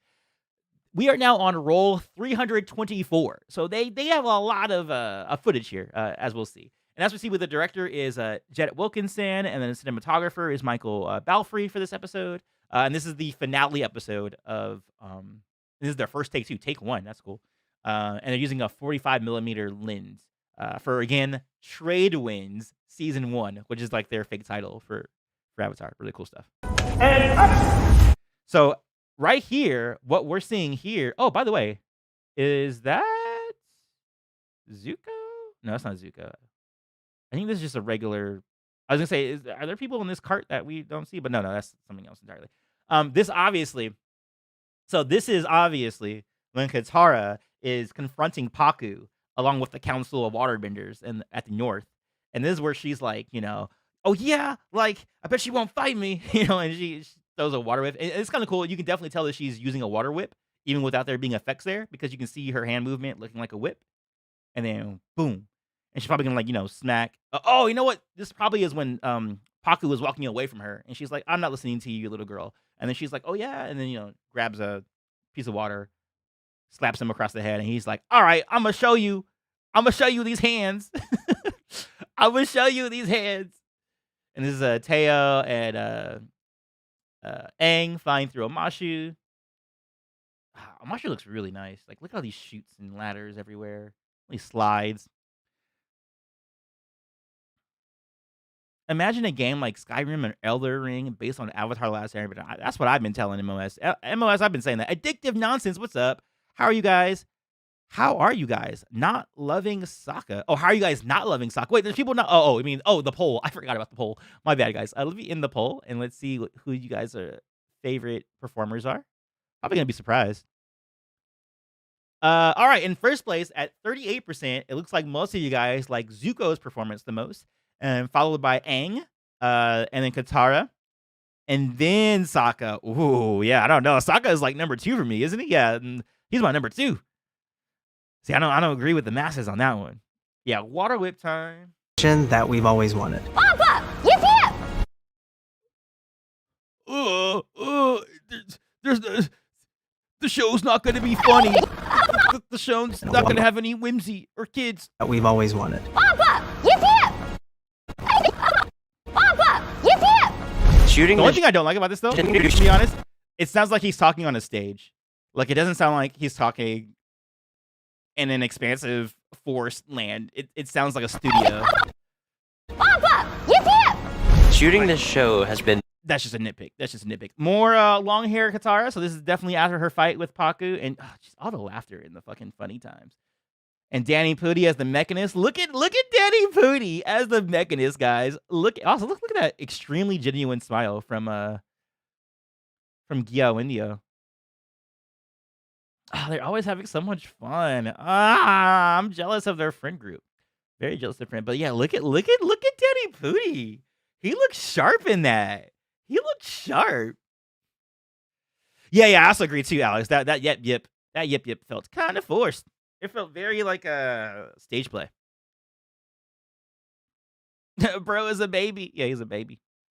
Yeah, you can hear like the echo, right? Like you hear the echo of his voice falling off the walls that they're in, except for it's like, wait, but they're in a really big forest land. Shouldn't his voice be like, I don't know, like nitpick. What's up, Ethan? Welcome. Everyone say hello to Ethan in the chat. Make him feel welcome, Ethan Craig. I'm really scared to get hype. I don't want to I don't want to get. Wait, what'd you say? I don't want to. I'm just afraid of being hyped. Don't get me wrong. It looks good. I just don't want to get hyped. If they go through Secret Tunnel, will they make Aang and Katara kiss? No, they're not. They also didn't kiss in the original either, so that wouldn't happen. Experience of my life. It's not the power inside. What matters is the heart. Guys, I sound like a broken record at this time. I already said it that I am not a Suki stan. I've never been a Suki stan. I always felt like she was a very basic character in the original, but Suki in the live action, I get it now, guys. I understand. It took me until seeing the live action to be a Suki stan, and I am now a Suki stan. And she actually sounds really like the performance of her line sounds really good too. Power inside. What matters is the heart. It's coming. And also very mature. Like her performance sounds very mature. Like I feel like Suki is gonna be a far more mature character. I mean, she always was. I always felt like she was more of the mature set of the friend group. I feel like she's probably actually next to like Katara, probably the most like mature, like responsible. Because she had to be, she's a leader of the Kyoshi Warriors. But just hearing again, the live action is really like in terms of like performances, when the performances actually like hit. Woo! Man, they work really well, man. Suki in this role, hard eyes, man, or star eyes. Hell yeah. I will be a Suki stan. Oh my god, she's perfect. Yeah, I'm not a Suki stan when it comes to the cartoon, but the live action, man, Suki's awesome. When is the release date? February 22nd. Yes, at midnight. Midnight Western time. Suki's so pretty. Yeah, she's so pretty. So also, we didn't really see her face that much in this trailer. I don't think. Do we? I mean, we've seen like promo shots of her and things like that, of course. We don't see a whole Power lot inside. What matters is the heart. It's coming out of a place of love for who. Oh, Suki. Yeah. So I'm excited to see what Suki's about in this new one. Excuse me? Okay, Big Volt says that the Suki character, or the actress who's playing Suki, this is her first role. Excuse me? Her first role? I mean, granted, you have to start somewhere, right? Like, if you're a good actor, you got to start somewhere. Wow, what a discovery that is. I mean, granted, I'm only hearing like a few lines from her, obviously, but the way she sounds great. Sounds great. Oh yeah, the Boiling Rock, Suki with the Boiling Rock episode. Ooh, that's gonna be dope. That's gonna be dope. I wonder how they're gonna do all that though, and make her seem like super dope and acrobatic, but without it looking cartoonish. Because in the show, she's over here like hopping on heads, vaulting off the sides of walls and stuff like that. Are you going to stay up and watch it at that time? Yes, I will be doing a watch party at midnight. I'm actually going to do a 9-hour stream, binging the entire show. As I record my reactions to it and all that kind of stuff. If I die, like if maybe I can't do like the last few episodes, and then maybe I'll sleep or something, or last whatever. But I'm gonna try I'm actually gonna I'm literally going to go to sleep for that entire day. I'm gonna force myself to go to sleep. I'm gonna get some NyQuil. I'm gonna get some Puffy Puffs, and I'm gonna knock myself out. And then I'm gonna wake up probably like at 11 p.m. that night, maybe like 10 p.m. that night. Maybe have like a pre-watch party, make sure all my equipment is working, make sure everything's is set up correctly. And then we're gonna just rock it out. I'm gonna go 9 hours straight watching Avatar back to back to back. And hopefully y'all are there with me, so I'm not alone watching it. So y'all can keep me awake and everything, and we have stuff to talk about like via the chat. But it is going to be exclusive though. I am gonna make it exclusive only to my members. So if you're not a member of the channel, now's a good time to do so. You can join for $1. Because yeah, my chat is going to be members only. You guys can watch my reaction, my peer reaction, but in terms of like interacting in the chat and like giving me your live reactions while I'm live reacting, that one's going to be exclusive to my members, because I got to go back to my roots of having exclusive stuff for my members on the channel. Yes, midnight California time is going to premiere at 12 o'clock midnight Pacific time standard. Thank you, Melanated Cutie. Thank you for being in there. What's the time zone release? Midnight PST. These people are that we're playing.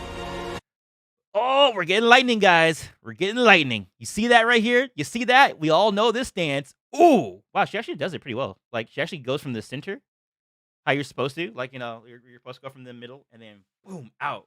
And then boom, out. All right, Elizabeth, we see you. So it looks like the introduction of her using lightning is going to happen here in this, whatever you would call this. What do you call this? Courtyard, training courtyard, instead of it being on the ship like it is in book 2. And freaking Dallas, always with this move. Like, he always got that kick ready to go. Boom. Looks like he actually like hits her with that. Boom. And I know that's what they were saying when they were in their interviews. They were saying like it feels weird because when they're on set like this, they're just doing like random stuff like this, but not really realizing like what the animation looks like. Now that they're seeing it and it's coming out and they're seeing like animation and stuff like that, they're like, oh my god, like this actually looks really cool. Oh, so cool, man! And more action shots with Zuko. And then you see how weird the background is right there? That's because that's the freaking whatchamacallit, the volume set. It has to like change with the camera, whatever the movement of the camera is. Aw, poor Sokka. Poor Sokka. Poor Sokka. And then we have another just set piece. This looks like This looks like the Northern Water Tribe, and you also can see the full moon in the background, because that was part of the battle, which is really stupid. I don't know why Zhao decided to attack anywhere near the full moon. Like, as a strategist, you should be like, hey, let's attack in 2 more weeks when they don't have the full moon. Like maybe when they have the half moon. Like how dumb are you, Commander Zhao, to freaking attack a set of people that are empowered by the moon, and you're going to attack them at their strongest? Dumbass. Hey, what's going on? It's Graydon. Did I miss anybody else? Fortress, hello, hello. I think I already said hi to Sita, Jessica, Foray, Gibson. What's up? What's up? Azula actor seems really talented. Ooh, makes you say that. Dramatic timing. Zhao isn't the brightest fella. No, he's not. No, he is not. That's so dumb. Like just attack in 2 more weeks. We didn't make something that sort of alluded to it, but only took the. Oh yeah, I really like what this director. What is this guy's name? Really Michael Goy or something. doing it justice. We didn't make something that sort of alluded to it, but only took the title. We made Avatar the Last Year. We made Avatar the Last Airbender. Yes, sir, you did. Yes, sir, you did. The world is on fire. Oh, yes. So, there's a little bit of controversy on this next line. So, guys, listen in right now to this next line. Omari Charles, maybe go in the day. Oh, yeah. Or maybe go in the daytime. That makes a lot more sense. Like, Commander Zhao, you're a dumbass. All right, everybody listen to this line because there's a little bit there's a few debates about this. For me, my initial reading of this one was that it is King Bumi who's saying this line. Then people have also been pointing out that like, oh no, but that's a line from the fisherman from the storm, which is possible as well. But the reason why I think this is Bumi is because they show Bumi on screen as he's saying this line, and it sounds like Bumi. So I think they're just taking the line from that side character and giving it to Bumi. On fire. Wait, hold on, sorry. A little bit more. The world is on fire. People are dying. There's a whole new. So I think that's absolutely King Bumi. Like to me, that's like I'm 90% sure that's King Bumi. It's possible that it could be the fisherman, but the manic nature of the performance sounds like Bumi. And I will say this, because last week I was talking so bad about Bumi because I was like, I don't want his face don't look that great, his movements don't look that great. But I said if the performance is there, then I'll overlook all of that. And if that is Bumi that we're hearing right now, I am A-okay with Bumi at this point. If those are the sounds of Bumi, I'm okay with his performance because he sounds like he's fucking crazy. He sounds like mad genius Bumi for sure. Well, he intended to remove the moon as a factor. Remember? Yeah, remove the moon when it's weakest. Like maybe like go attack the moon when it's like a little sliver, not when it's like full blast, full moon. Like that's dumb. You are dumb, sir. Yeah, Bumi's voice sounds great. It sounds great. Now I'm okay with it. I'm okay with his image, the visual look of it not being all the way there. But the world is on fire. People are dying. There's a whole new generation of. It's great. I like it. I like it. I like it a lot. I like it a lot. I like it a lot. The world. I'm gonna save the world. With my friends. With my friends. Time to fight. Oh! And then that right there, that line was so cool. It's cool in the sense that like he doesn't sound cool saying it because obviously he shouldn't. He should sound like a child who has to go to war, which is why this all works. And again, it works so much better. I mean, this worked for me a little bit in the animated series with the same impact. After Aang had his first like battle with the Fire Nation on the north, and then he comes back and he's like, I took out 12 ships and it's still not enough. Like they still keep coming. Like the performance there made me feel like, damn, yeah, like Aang, you're a kid and you're taking on like this huge task. But I just get there way more quickly with this. When seeing this, an actual child speaking with a child's voice, I'm like, bro, oh my God, you are not ready to fight. But at the same time, I'm proud of you. I'm proud of you for like, trying. With my friends. Time to fight.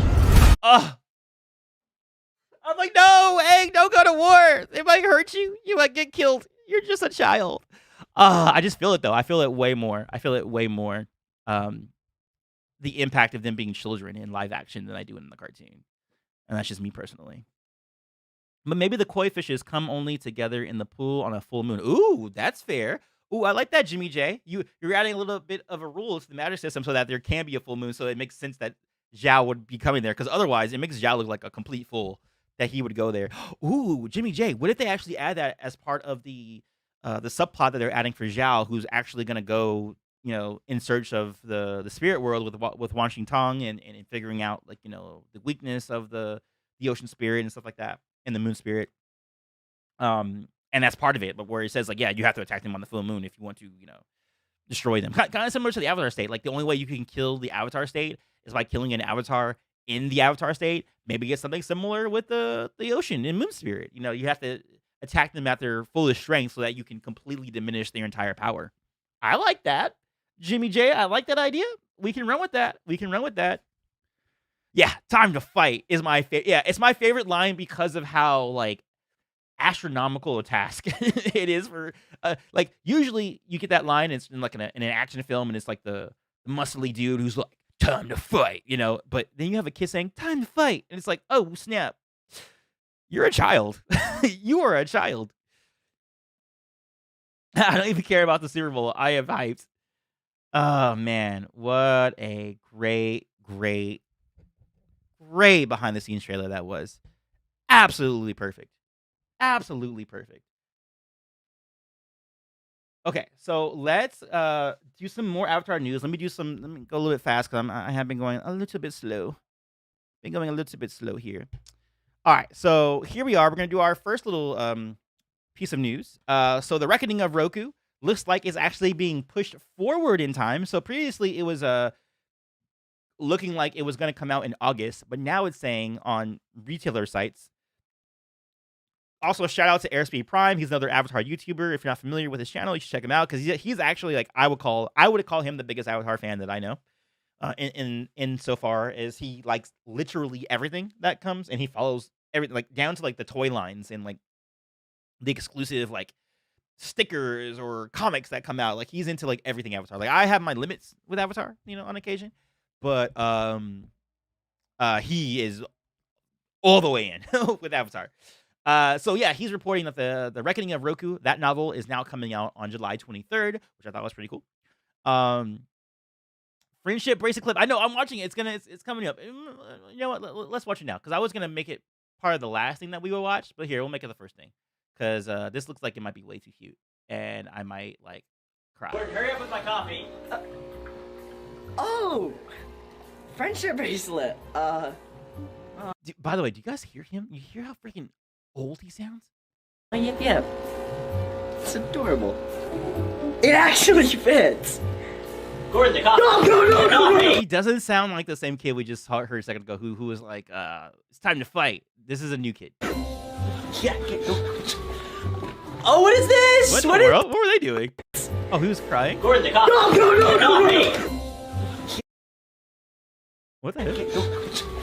I don't understand. Oh, what is this? What is this? A friendship bracelet. Hey! Boomerang. Double A. Oh, nice. Part of the gang. What's up? What's this? Oh, look, she looks so friendship. beautiful. Oh, they're so lucky because they're basically doing all of their like press junkets right now, right? Because they're going around like doing these interviews and stuff, so they always get like done up. But oh my god, that dress is so great. What's this? And her hair and her earrings. Oh, it's a friendship bracelet. Hair loopies. Hair loopies, yeah. That's so cute. Oh my gosh. Oh my god, I want to see all 3 seasons done with this cat.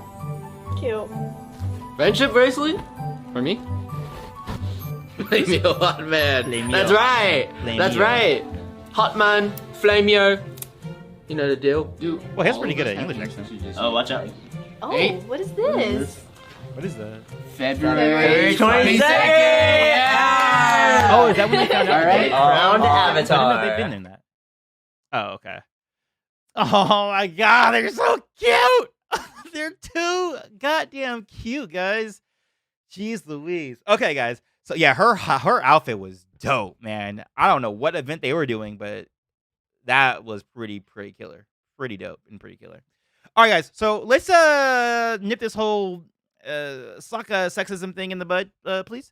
So we're gonna watch this whole video. Again, I'm gonna do a poll to see how fast we can watch it because I would prefer to watch this in like 1.5 times speed, but I know some of you guys don't like things too fast. But we're gonna see right now, because I don't want to spend 11 minutes watching the video when I can watch it in 5 minutes. But here we're gonna put it up. How fast do you want the playback for this next video? Question mark. And we're gonna go 1.25. That's as low as I'm gonna do it. I am not allowing anything lower than that. 1.5 times. And I'm probably gonna catch up with the chat while you guys are voting in the poll because I am done talking about Sokka. I'm so over this topic. It got so overblown, and some of y'all are so whack. Yeah, the cast is too perfect, man. So wholesome. But I think my first theory would be a better one. Oh, what was your first theory, Jimmy? Will the live action over 3 seasons improve the romance of Aang and Katara? Yeah, actually, we were talking about that earlier, and we were talking about how, like, yeah, that will be a great improvement for the romance for sure. And do you think they will add the headband episode when they do season 3? I would hope they would do the headband episodes. It's pretty good, but I can see a lot of things in season 3 getting cut because a lot of it is filler. But I think that's like the best part of season 3 is that it is filler. Yeah, dramatic timing. Yes, 2 times speed. That's what I want too. I want 2 times speed. But most people don't mess with it. People don't mess with it. Yeah, like especially this channel, she talks very level and kind of slow. So I would prefer it if we did like 2 times speed. 2 times speed would be great. Let's not spam. I don't think anyone's spamming. Also, what's going on? Pia? Who's choosing 2 times? 2 times speed is so good. You guys don't know. You guys don't understand. Yeah, I watch vids at 2 times speed all the time. Like, I usually default to 1.5, but if someone, like, there's a YouTube channel that's, like, someone who talks slowly, then I'm like, oh, no, we're extending this. Yeah, by the way, you guys want to see what the bullshit that's going on? Look above my head. This one right here by Amala Ekpunobi. I know her, too. She's, like, one of those, like, far-right conservative people or whatever. Hollywood is ruining another remake with woke nonsense. It's like, you probably don't even know the story that you're talking about, lady. You're probably not even a fan of Avatar. All right, let's end the poll. You weaklings. 1.25 is not fast enough. Oh, no, we got 1.5. All right. 1.5 is acceptable. Acceptable. That is acceptable. 1.5. All right, cool. Watching this video. Let's go. Like most Avatar The Last Airbender fans, I read those headlines that the sexism had been cut out all over YouTube, and I went, what? So I immediately rushed over to the article where this quote came from, and then I eye-rolled myself for believing the tabloids, essentially. First of all, it's the And that is what most people are doing. Most people are just looking at the headline and being like, oh my God, that's what's happening. And not actually, like, look, 80% of people, I'm telling you, this is exactly what 80% of people did it. They were just scrolling through their phone, looking through and being like, oh, what? They're getting rid of Sokka sexism. And then that's it. Like, they don't go into the article. They don't see how they got the reasoning of that or what. And what the heck is happening here? I got a picture from somebody.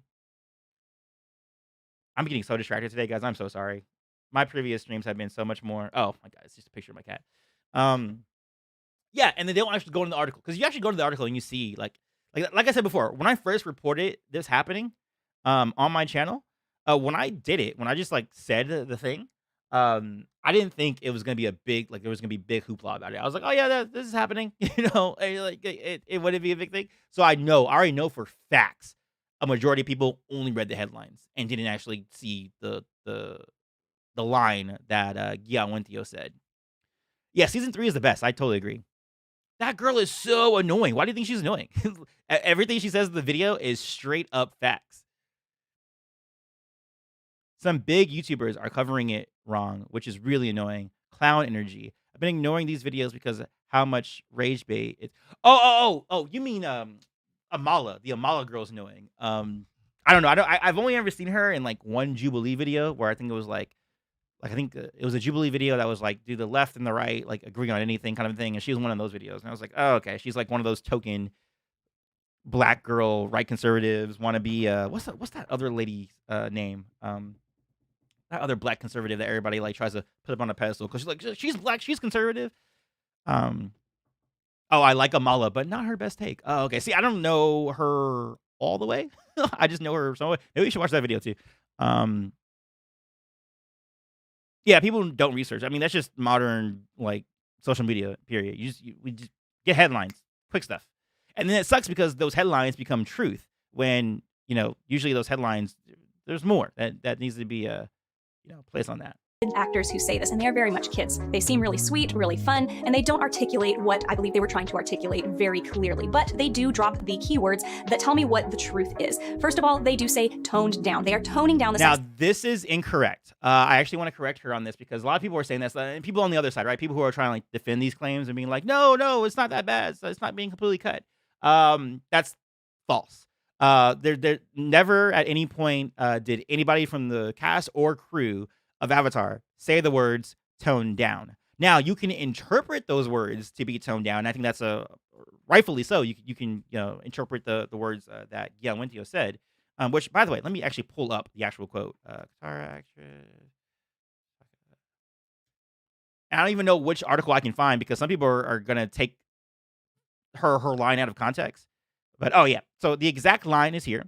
Gia Wentio says, "Took out the element of how sexist Sokka was." That's exactly the line. There's no tone down or whatever like that. But yes, you can interpret that to be toned down. Took the element of how sexist Sokka was, which is fine. But to say like as an absolute fact, as a statement saying that they said toned down is not correct. So just in case you guys ever are like, in an altercation with somebody who's like, oh my God, I'm so mad because sexism. And then if you bring up the tone down line, you're like, nope, that was never said. Then you can explain, the reason for that. But yes, that's also been a misconception that's been going around too. Small nitpick, it's just really semantics. But keep that in mind as well. Not cutting it out. They said they're redirecting some of that need for change in Sokka elsewhere. Not all of it, just some of it. And their reasons for doing this were that it didn't play out well in live action. So I'm a developmental editor. Oh, yes, and thank you. Vegan, yes, Candace Owens. That's the one who I'm thinking about. Yeah, she's always put on a pedestal for the conservatives. Being like, yeah, look at this is our token black right here. Kind of situation, the same way they did with Kanye. And one of my jobs is to understand and articulate. Oh, did Ian say tone down? All right, let me check. I'll look that up right now. Ian Osley toned down. I don't see any articles. Hold on. It might be because I spelled his name wrong. I don't see a quote. Oh, wait. I might have found it. It might be this one right here. Oh, no, that's just a freaking message board, so that doesn't count. That's not a source. That's not a source. Let me check. Toned. No, that's not actually a quote. That's just the article. Sokka sexism will be toned down considerably. And that's like Variety saying that. But no, I have not been able to find, unless somebody can find the source of the quote. But no, like that quote was never said by any of the actors. Why certain changes should be made. And so I'm going to try to explain why I think that this toning down Sokka's sexism thing is actually a good thing. And believe me, I am not an apologist for poor choices in adaptations. If you want proof, go and look at my Shadow and Bone reviews and definitely my Wheel of Time reviews. So we're going to look at Sokka's sexism just briefly here and talk about the need for change. Right. The articles themselves added tone down as a way to frame the quote, but the actual quote itself, which comes from Gia Wentio, says how sexist Sokka was, not we toned down Sokka. Semantics. Check the IGN article. Yeah. In the actual thing, he just agreed and like hopped on to what she said, but he never said anything about like tone down. From what I've seen,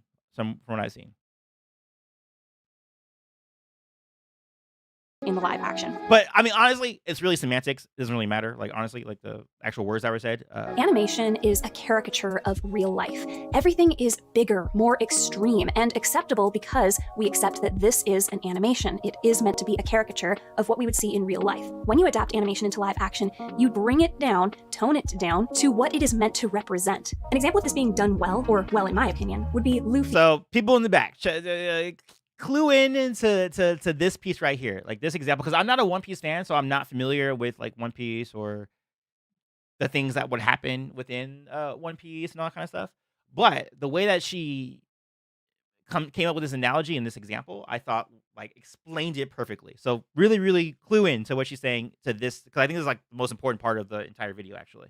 meant to represent. An example of this being done well, or well in my opinion, would be Luffy in One Piece, what we saw in the anime translated to the live action. In the first episode, we see Luffy punch Kobe in the head, almost knocking him out. And it's not meant as a bullying gesture. He does it again later off camera, claiming that he punched him because he wants to. And a couple episodes after that, Luffy physically beats the crap out of Kobe in order to help him join the Marines. Now we know what this is supposed to be. This is Luffy's way of helping Kobe to sort of ground himself. When Kobe is spiraling in negative thoughts or hopelessness and totally losing himself, Luffy punches him to bring him back to his senses, to bring him back to the present, to break that cycle. It's a bit of a gruff method of grounding, but it works, and it's meant in kindness. In the live action, if Luffy punched Kobe, it simply wouldn't come across as feeling. So keep that in mind. Also, I think my kitty wants to say hi again. So hey, hello, say hello right here, Uche, right there. They're right there.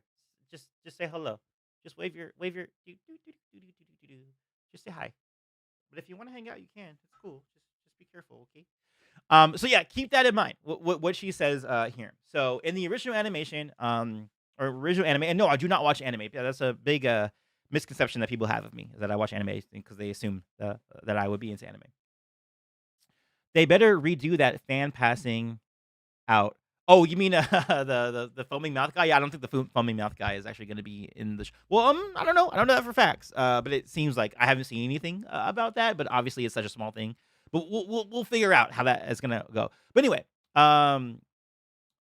She's definitely spitting so far.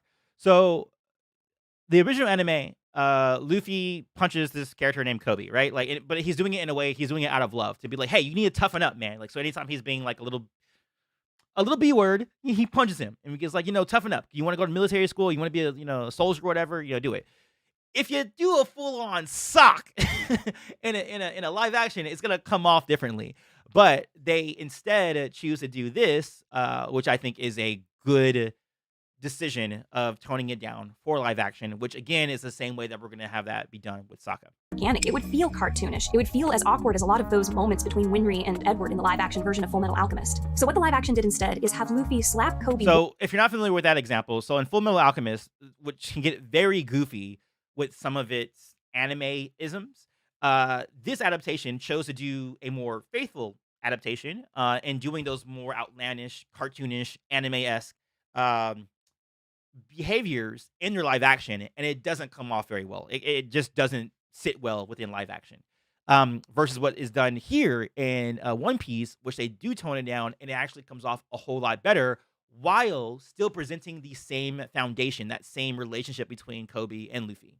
Luffy slapped Kobe once across the face, just once in the entire series, and it was a gentle slap, just meant to do what it was meant to do, to break his cycle of negative thought and bring him back to the present. Doing this instead of a full-out punch was a good choice in my opinion. It's true to Luffy's character. He uses this physical, gruff gesture to help Kobe come out of his negative thinking, and it's executed in such a way that it doesn't feel like abuse. It feels like the live-action representation of what the anime was a caricature of. Another thing to keep in mind is the pacing of animation meant for children. Children's animation is abbreviated. Yes, so I think that's basically the thesis of her. I mean, we could go on about this, the rest of this, but it's basically saying, you can't have some of the outlandish, cartoonish stuff, be adapted into live action. But the basis of it, the fact that it's still going to be there, will be there. It's just that it's going to, be filtered down so that it makes more sense. Or you're not basically going to have Sokka just straight up talking about how, like, Katara needs to sew his pants because she's a girl and girls do that stuff. Like, it's too brazen. It's too forward in a live action sense. They're just going to tone it down with having just an adjustment to the line, kind of a thing, or an adjustment to the type of sexism that he's going to express, which I think is probably going to be more about him being protective. I think it's going to look more similar to what we saw from Sokka in Book 2 when he was dealing with Suki at the Serpent's Pass, and he was being very overprotective of her. Now, granted, that was in a different context. He actually was doing that because he was afraid of what happened to Yue, and he thought that would happen to Suki. But I think they're going to morph that to be more of like a well-meaning sexism, where it's like, well, no, I'm doing this because I'm the guy and I should protect you, kind of a thing, versus it being like hey, no, I'm going to protect you because you're my friend and not just because you're a girl and I think that, you're less capable and that sort of a thing. So basically, that's all it is, and that's why I'm going to be done talking about Sokka. Like, I'm so over it at this point. But also, this video came out with another piece of information. So this lady who did this video went and did this whole. She was talking to all the people in the comments, and a big thing came out about the rumors she heard about why the original creators left. That's another thing that people are getting up in arms about. Like, oh well, the original creators left. Okay, so okay. This is really funny. So there's a lot of I'm missing out on anime. Yeah, I've heard that before. I tried getting I watched what's the anime I watched when people were recommending me anime. It was this heist one. I can't remember the name of it anymore. On Netflix, it was a heist anime. I saw this high school anime, but I just never like. I tried My Hero, I couldn't get into it. I tried Naruto, couldn't get into it. The only one that I liked was Full Metal Alchemist Brotherhood. Like that was the only one I actually like watched and was like cool with. I think people are blowing the sexism thing out of proportion. I'm sure the creators found another way to show Sokka's growth. Yeah, exactly. Bro, you have to watch anime. See, this is what every anime watcher tells me, and I try to watch all these, famous animes, and I just don't. I'm not a big fan of the sensibilities of anime. But I feel like my threshold, my level of anime enjoyment. By the way, let me because we're not going to be looking at any music, or we're not going to look at any videos for a little while, so I'm going to put some music in the background. My baseline for it's gonna be a little too loud, I think. My baseline for anime, I feel like is The Last Airbender, because The Last Airbender feels like a toned down version of anime. And I don't know, just anytime I watch anime, I just can't get into, like, whenever they like explain stuff, like I'm like, yes, I know that's how the magic works because you just showed me that 5 minutes ago, and they're like, no, I have to say this. This person's doing this thing, and they're doing that. And if I don't do that, I'm gonna do this thing. And that's like, oh, I don't need the internal monologue all the time. Anime just bugs me sometimes. Oh no, Cowboy Bebop is great. So I watch like the classic miniseries type anime I prefer. So like stuff like Cowboy Bebop and Samurai Champloo, those are my jam. Sword of the Stranger is a anime movie that I like a lot. A lot of these like really long running series, One Piece, Naruto, not into them. Oh, Great Pretender. Yes, Craig. Yes, Great Pretender was the one I watched. I like that one a lot too. But that one I wouldn't call like a classic anime. Like I think that one's a bit different. Yeah, Attack on Titan. I couldn't really ever get into that one though. If you like Full Metal, you should love Vinland Saga. Yeah, everybody over here like all these recommendations, but I don't want to like hurt you guys because I'll end up watching it and be like, I didn't like it. And you're like, what? But it's so amazing. It's funny you say that, Roth, because yes, I do like Samurai Champloo and Cowboy Bebop. Those are like one of the few animes that I truly adore, truly like. Wait, what was I just gonna say a second ago? I had a train of thought and I lost it. Oh yes. So there are different. People try to make Avatar fans out to be this one monolith, right? They say if one Avatar fan is angry with that, then that means that all Avatar fans are angry with that.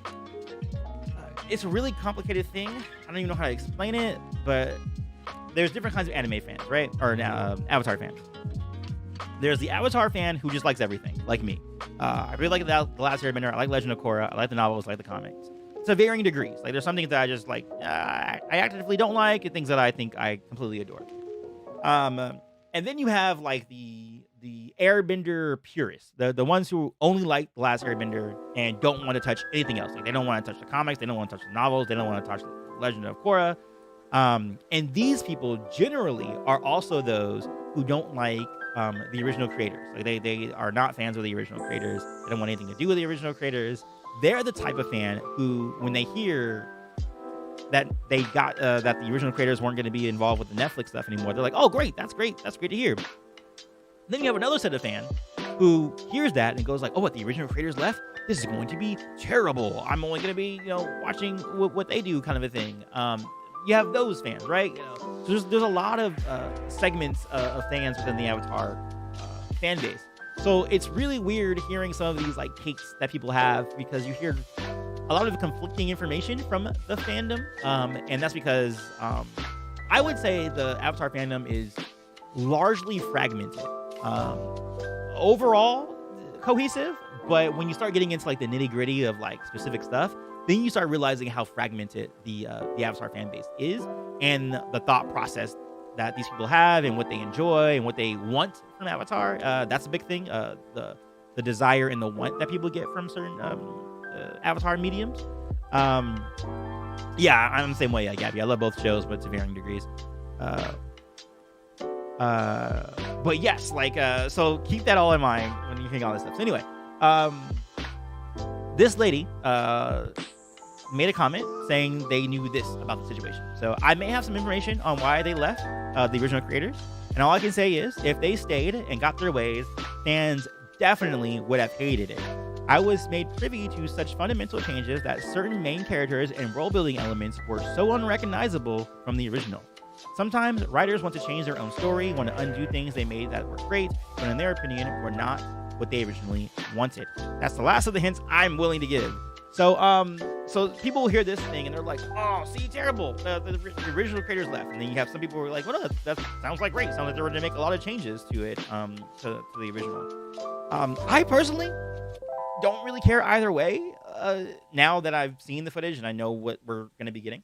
Because on one end, yeah, I probably would have liked to see a version of The Last Airbender that is like the final director's cut, final draft from their vision, like what the vision they actually wanted. Because I know, like most creators, is that they were put on a deadline and they weren't able to fully develop all the ideas that they wanted to do. So what we saw on screen wasn't exactly what they intended, even though like it turned out to be a mega success. It wasn't the success that they were necessarily looking for. So I am like, so, curious to see what the definitive version of The Last Airbender would have been through their eyes, because I'm one of those people who I'm an enjoyer of Legend of Korra, including the magical elements that kind of got inserted, not the laser beams and not the cosmic stuff, but everything else in between, really enjoyed, including the lion turtles and the reimagining of what that is, and the origin of Avatar 1. So I would be interested to see like what sorts of things that they would have like readapted and that sort of thing. But then you have another fan who would have been like, no, I don't want to see that. And then you have people. You have two different people. You have like the same person who hates Bright or hates Legend of Korra, but then goes like, no, but I'm not gonna watch Netflix because the original creators left. It's like it's just this weird, like conflicting information that you get from certain people in the fandom, which is very interesting. Oh, music is too loud. I'm sorry, guys. I thought so too. Last week, y'all were talking about how like the sounds were too low, and I was like, really? It sounds like it's too loud. But now you guys are saying too loud. It's like weird. Just don't get us Avatar fans started on shippings. I love ATLA, but only like Korra because of the changes to the magic system, world building, especially the spirits that weren't to my taste. So what's the source for that? So the source for this is that she's saying she knows an executive at Netflix who's working directly with Netflix and stuff like that. So we won't know if her stories are valid until the show comes out, one. Because she's the one who confirmed that, Katara has her fight with Paku, which we're now seeing is the case, because we're seeing, the and she's saying that the sexism for the North is staying around as well. And again, when we saw the behind the scenes footage, we saw that is actually going to be the case. So far, the things that she is saying is lining up. So if one thing lines up, then probably her other stuff will line up as well. We obviously won't know the full facts about the creators and why they left until they talk about it, or somebody at Netflix who was directly involved with them leaving says that. But this sounds like it's pretty believable. So take that with a grain of salt. Some people take scoops differently. Some people are like, oh, I definitely believe that scoop, or I don't believe that scoop. It's definitely your thing. The videos are usually too low, but the music is too loud. Ah, okay, that makes sense. Oh, you know why? I guess because my player on the music itself is too high. I think that's pretty good spot where it's at right now. My friend worked on the set of Avatar, and she already told me exactly what this lady said. I'm honestly surprised this is a big news to YouTube. I've seen other channels talk about this already. Oh yeah, you mean like why the original creators left, that sort of thing? Yeah, and also people are saying that too. I've heard that a lot. People are like, oh yeah, this I can cooperate that is what happened. Okay, guys. I actually was gonna do a different story first, but I want to do this one first because, man, I got to give this guy props. This is old. This came out 4 months ago, but I just was made aware of it. This is the most beautiful animation, fan animation, but really animation period, that I have ever seen for bending. Let me see if I can get this all the way up to like 4K, if this is in 4K. It's not in 4K, but it's in premium HD. Guys, this is beautiful. He does every single bending too. So we got all the earth elements here, which I think was really cool. And then you get metal bending, really cool. I actually wish we see metal bending work like this in the show. And the sound design on this is really good. and then turning into lava bending. So cool.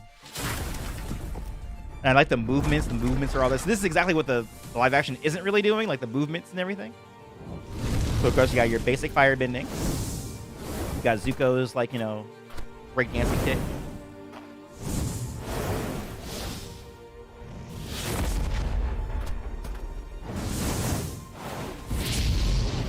And then evolution into lightning, which is so dope and so killer.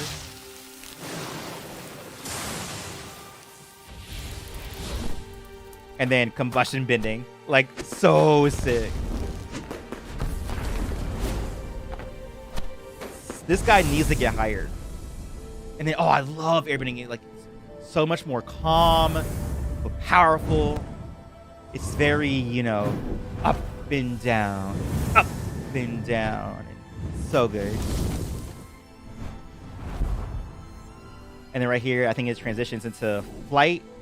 That's the evolution of air. And then boom, let go. And then right here is the cameraman gets the life sucked out of him. That is awesome. And then you got the best element. You got water. So cool. I love the flow of water, man. It's such a favorite of mine.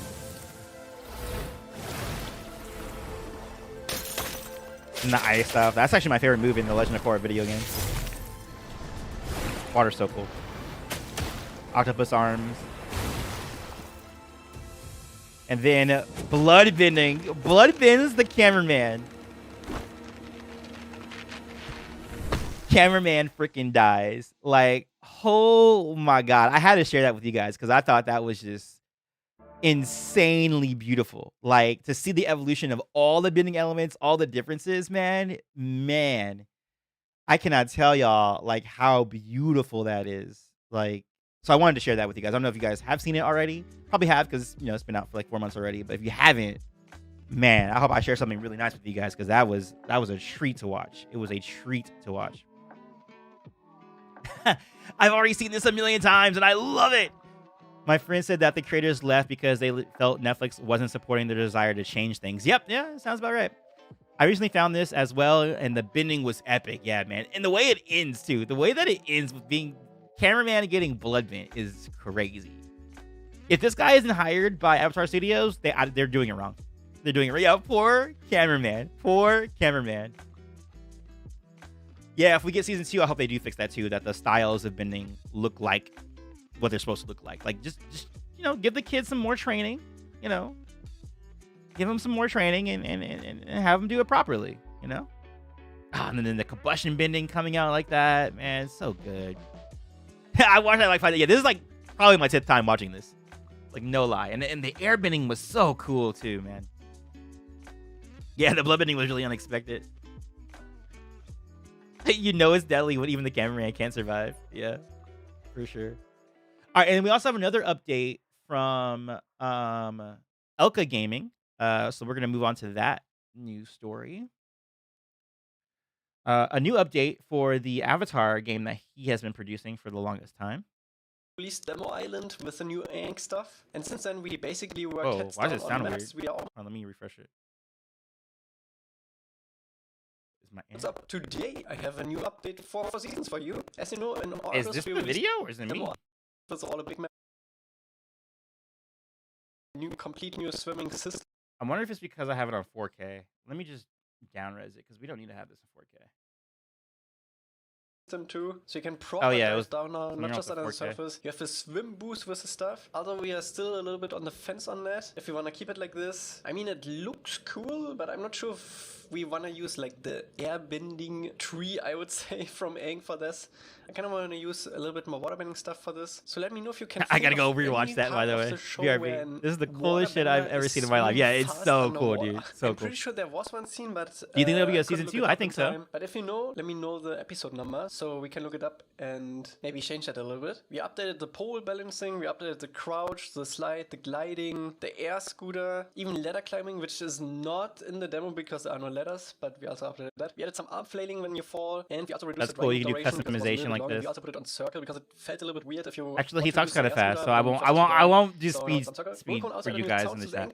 Into the gliding, and for the gameplay systems, as I said, we added a new swimming system. He has it. Oh, that's right, because he does swim with no pants in that one episode, which looks really nice. We added some momentum to the glider, so it's not always the same speed when you glide. You can actually gain speed if you glide down and lose speed if you glide up. We also added a momentum carryover from falling into gliding. The glider boost is now on a cooldown and on another button, or boost button, the R2 button. We added I cannot believe fans can do all this great work, and Nickelodeon That's not the case anymore. We also added make more us look for good the free falling, and when you hold jump now, he jumps a little bit higher. It feels a little more floaty, more airbendery. We also added a stealth barrel. You can approach it with circle and press. The actors were only trained for 1 month before filming. 6 weeks. They were trained for 6 weeks. I think by the time that they have season 2, they will be much better. Yeah, I hope so too. I think so as well. Crouching under one thing, you would stand up into that. YouTube has been really slow and glitchy for me. I've been. Oh, okay, so it's not just me. Take a proper look at that again soon. And we also changed how the Ancopter and double jump attacked. Though that is experimental because ideally I want to have it like that the Ancopter is like on a hold always, and the double jump is just double jump. Basically, currently it's like the Ancopter you can only use when you are falling, and the double jump is only when you're like ascending. But we're definitely gonna take a look at that again. We updated some Momo flying. We remade the first person camera for Momo and added the Fireside Chat as a skin for Momo, as well as a big head mode because why not? Super easy to edit. And for the visual updates, Energy updated basically the complete appearance of Aang, and we realized if we want to do like certain scenes from book 1, we have to have him in his. I really want a AAA Avatar game by PlayStation Studios like Insomniac. Jimmy J, say less. Because all his clothes say less. Were basically his body, so we could also not do like battle damage. Oh, yeah, first-person mode too. Or if he just has like his trousers on or something. So we changed the whole system of that. So he has like basically layers now that we can turn on and off. So with that, we basically added a whole bunch of skins. We added the swimsuit in quotation mark, a shirtless version. Of course, the new updated book 1 look. We also for fun added the book 3 that's a good chest opening animation that we already made for Cabbage, of course. Fire Festival mask, which we also get to do last year, and for fun a Fate hairstyle, which is like a meme. I don't think it's gonna make it in a full game. I thought it was funny. And we added like a experimental water flask that you will be able to buy in game once you go to the Pirate Bay to basically save up a little bit of water that you can carry around. This will not always be there, and we might actually add an option to also turn that off. And we added a customization station in the demo wow, they have a can balancing change everything, animation. basically what I just said, and you can also mix and match stuff if you want. And we also fixed a whole bunch of things. I'm not gonna go through all of that because it's way too much. For the menu and the UI, we added a way to change the in-game volume. Been holding that off because there's not really a point in Dreams because you can change the volume in the Dream settings, but we're gonna do it anyway for like different soundscapes, so for like voices, gameplay sounds, and last stream I had to switch to my phone. Oh, I'm sorry about that. For customization, that might change a little bit. We just drew that together for the demo. We also updated the control YouTube is glitchy if you have an ad blocker. I don't have an ad blocker, so it shouldn't be. I have a YouTube Premium, so.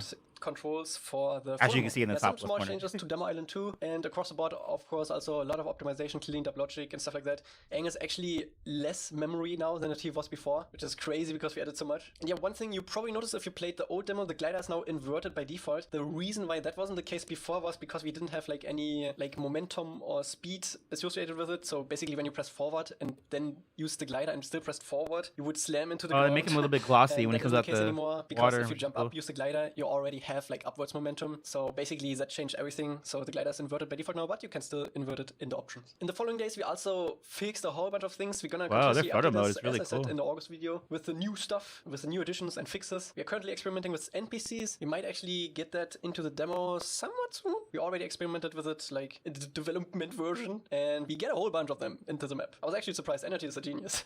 So yeah, we might see some people walking around on Demo Island soon. But that's it for today. I hope you enjoyed this video. That is crazy. How much work that they put into this. It's pretty crazy. No, I messed up. Oh no, what did I mess up? Oh, I got rid of one of the videos I was going to share with you guys. Hold on, let me see which one that was. I think that was... Oh yeah, it was this teaser. There we go. Sorry guys, I missed it. All right, so let's watch this one right quick. Do some talkings about it. I remember liking this one a lot. Though really the behind the scenes trailer was the main event, honestly.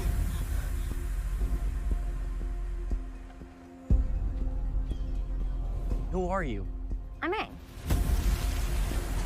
That I'm Aang. That I'm Aang is perfect. Perfect. He may seem like just a boy, but he's much more. Grand's line, perfect. I cannot wait for it. She sounds like an indigenous person, because indigenous people have like this certain cadence that they when they speak, because of the way their own dialect and their own speech works for their own languages. When they speak English, it just has like this cadence that is just so good. He is the Avatar. We have a duty to protect the Avatar. You don't have to do this alone. You have me, Katara, and a flying ball of fur. What more do you need? Like I walked into that one.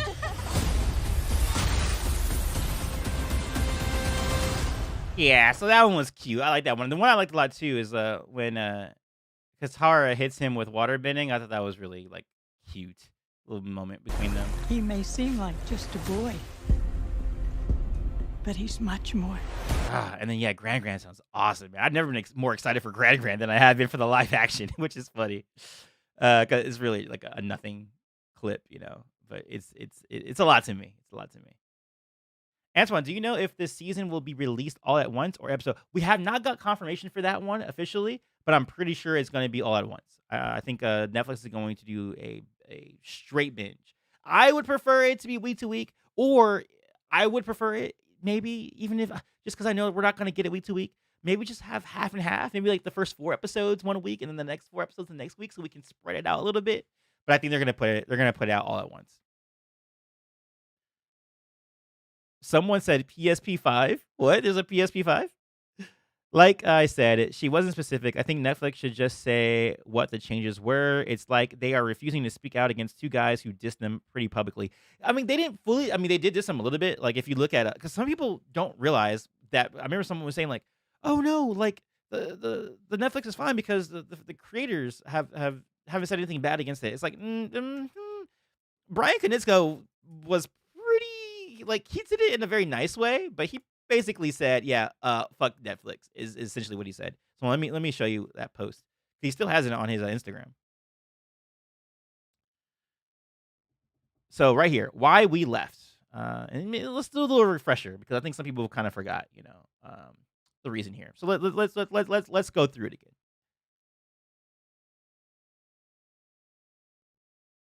Yeah, I've seen that one. The same animation, the Water versus Fire. That's how I knew them before, but I didn't like subscribe to them or anything like that. Anyway, here's what Brian said. This is 182 weeks ago. Before I get to the crux of this statement, I would like to make it clear that I am very aware and appreciative of the fact that I am in an exceedingly fortunate position, and that the following issues are indeed good problems to have. Even more so now that we are in the grips of a global pandemic and a cratering economy, which have left millions unemployed. With that crucial context, here's the big news from my little world. Michael DiMartino and I recently chose to leave Netflix's live-action adaptation of Avatar: The Last Airbender, the series he and I created together in 2002. We will have no involvement in the project going forward. Let me pause. This is probably the most difficult decision I have ever had to make, but there is no doubt in my mind it was absolutely the right choice.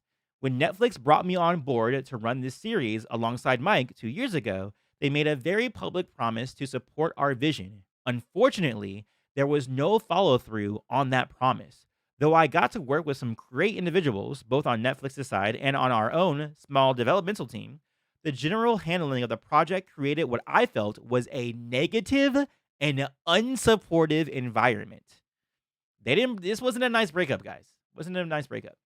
To be clear, this was not a simple matter of us not getting our way. Mike and I are collaborative people, and I think that's true. They are collaborative people. That's why The Last Airbender came out to be The Last Airbender, because they could have said no to all the things that Aaron Ehasz and Dave Filoni and all the other writers in that writer room said to them. So I do believe they are collaborative. I'm just sure whoever was the Netflix executive that worked with them just probably wasn't great with navigating around how they wanted to do their story. Continuing on, he says, we did not need all of the ideas to come from us. As long as we felt those ideas were in line with the spirit and integrity of Avatar, we would have happily embraced them. However, we ultimately came to the belief that we would not be able to meaningfully guide the direction of the series. And I wonder if a lot of this might have to do with like some of the new rules that are coming up with the Avatar state and stuff like that. Because I feel like a lot of this has to do probably with the magic system and the world building. I think that's the main reason why they left. Not so much because of like character work or anything like that. Though, I mean, according to this rumored lady, she says that some characters were like changed to the point where they were unrecognizable. So you really, when someone reports about their subjective understanding of something, that's the part where I get kind of like, okay, that's more of your opinion. I would like to know the specific reasons of why they left so I can judge for myself whether or not those are egregious changes or not. So that part is where I take a huge grain of salt on that story. But what I do believe is the idea that they left for creative differences because Netflix wouldn't, follow suit with them with the changes they wanted to make to the original series. What those changes are, that's what no one really knows. And whether or not those are bad or good changes, we also have no idea of that as well.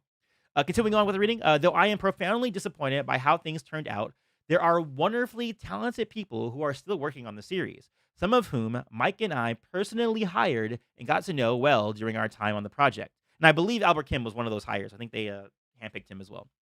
We worked very hard together towards a shared dream of how special this adaptation could be. I want to see them employed, and I hope that they get the chance to do their best work on the series. Perhaps the team that remains might still be able to make something fans of the original and an entirely new audience can enjoy.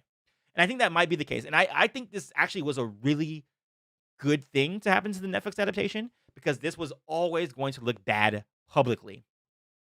Publicly, people were going to be mad about this. Or some people, like I said, some of those fans who don't like Legend of Korra to the point where they hate the original creators are like, oh, that's fine. I'm okay with them leaving. I think that happening made Netflix step up their game. And the people who originally were working as well made them step up their game to create what I feel like what we're getting now, which is going to be a very solid adaptation. By and large, I have an incredibly charmed career, and I am very grateful for it, and I am enormously lucky for the amazing global community of fans that has grown around the shows Mike and I have created and run together.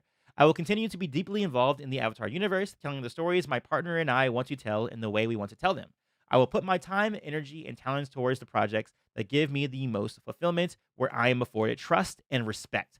Life is too short to do otherwise. So that was not a happy breakup, guys. That definitely was not a mutual healthy breakup. There's some toxic stuff in there for sure. I would rather believe Brian than some random. Well, this really isn't anything to believe or not believe quite yet, except for like the extent of how much the changes were made. And again, like I said before, that's very subjective. So that's why I would want the specific information of what those changes are, not just the nebulous idea that there were changes and that they were bad changes. But yeah, just a little refresher because I feel like some people in the fandom were kind of forgetting like why they left and how they left. Because some people were like, it's okay, like. The fans or the creators are cool. No. The creators did not leave on good terms at all. Well, okay. So Big Vault. Fair question, Big Vault, because some people might say this as well. So he says no involvement. They are still credited as the main writers of episode 1 and 2, and even did part of the story for episode 6, and that is true. So before they left, there was a lot of development that had already been done. So a lot of what we'll see in the show, even the adaptation, will have little sprinkles of the original creators in there. But obviously they didn't stay long enough so that they can develop and push out all of the things. So they don't have direct involvement. So after they left, they didn't touch anything from Netflix anymore. Whatever work they did prior to that is still going to exist, and that work that was done prior is episode 1 and episode 6. So for anybody who might be like a Mike and Brian purist, those are the 2 episodes you want to look at because those are the 2 episodes that are more involved with them directly. But no, they are still very much no involvement. Because after they left, they didn't do anything with the show. They haven't even talked about it. Like if you only followed Mike and Brian's Instagram or Twitter or social media, whatever it is, you would think that there was no live action adaptation that exists on the show. Period. Because they haven't talked about it for like the last 2 years. They have not said a lick about it. They haven't even made an indication of it. They're gone. They're done with it. Yeah. Now, someone also asked, should I be concerned? I don't think so. Because again, we don't know the specific details of why we know why they left, and we know that they left because of changes they wanted to make to their show that Netflix disagreed with, and they couldn't figure out a way to compromise between the two parties, and they were like, "All right, cool, we're out, bye." But we don't know the exact reason yet. Like that's the one thing we don't know. And also, someone said, "Oh, this is a great channel. Thank you, Madhouse. I really appreciate that. I really appreciate that." Why would you be concerned? Would kind of make sense to what my friend said. Oh wait, Jai said something. They had a lightning bending Ozai versus Zuko type relationship falling out. Oh yeah, a lightning bending Ozai versus yeah. There was a fallout. Like I don't think they're gonna be working with Netflix directly anytime in the near future or at all. Like I think that relationship like got burnt. Well, okay.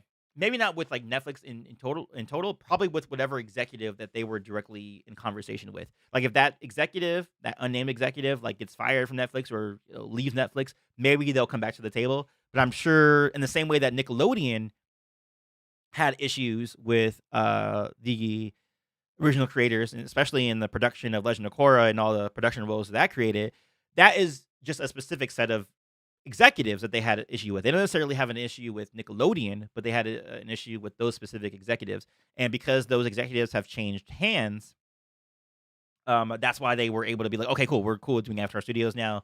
They're giving us more, leeway and that kind of thing. So yeah, it's not always just Netflix or just Paramount or just Nickelodeon. It's usually the people, the feudal lords who are, making things happen that people have issues with, not necessarily with the company itself. Though sometimes the issue could be with the culture of a company, but oftentimes it's with the people who are running the ship at that time. All right, cool. Let's continue on with this next clip. Let's go. So this was definitely the worst bit of firebending we have seen yet. This is kind of like the firebending I think that we were afraid of seeing. Now, I don't know if this fire is here because it's added on later by like a social media marketing company, or if we're actually seeing a scene from the actual show, because that was rough. That was rough. Let's go. Yeah, that's some rough. That's some rough stuff. But okay, let's watch the hot or not video. Oh, actually, no, we're not there yet. Wait, where is the hot or not video? Oh, also, if you're in Los Angeles, you can get tickets right now for the live premiere. I applied for it like 3 days ago. So hopefully I get in, and that'd be cool. Maybe I'll do like a vlog of like going to the event or something like that. I know that I got my request in for tickets way early, so I semi-confident that I should get in, but I haven't heard anything back yet. Matter of fact, let me check my emails right now, see if I got any emails for this. And then we have to watch the new hot or not video from Dallas and oh boy. Hold on. Let me check out something.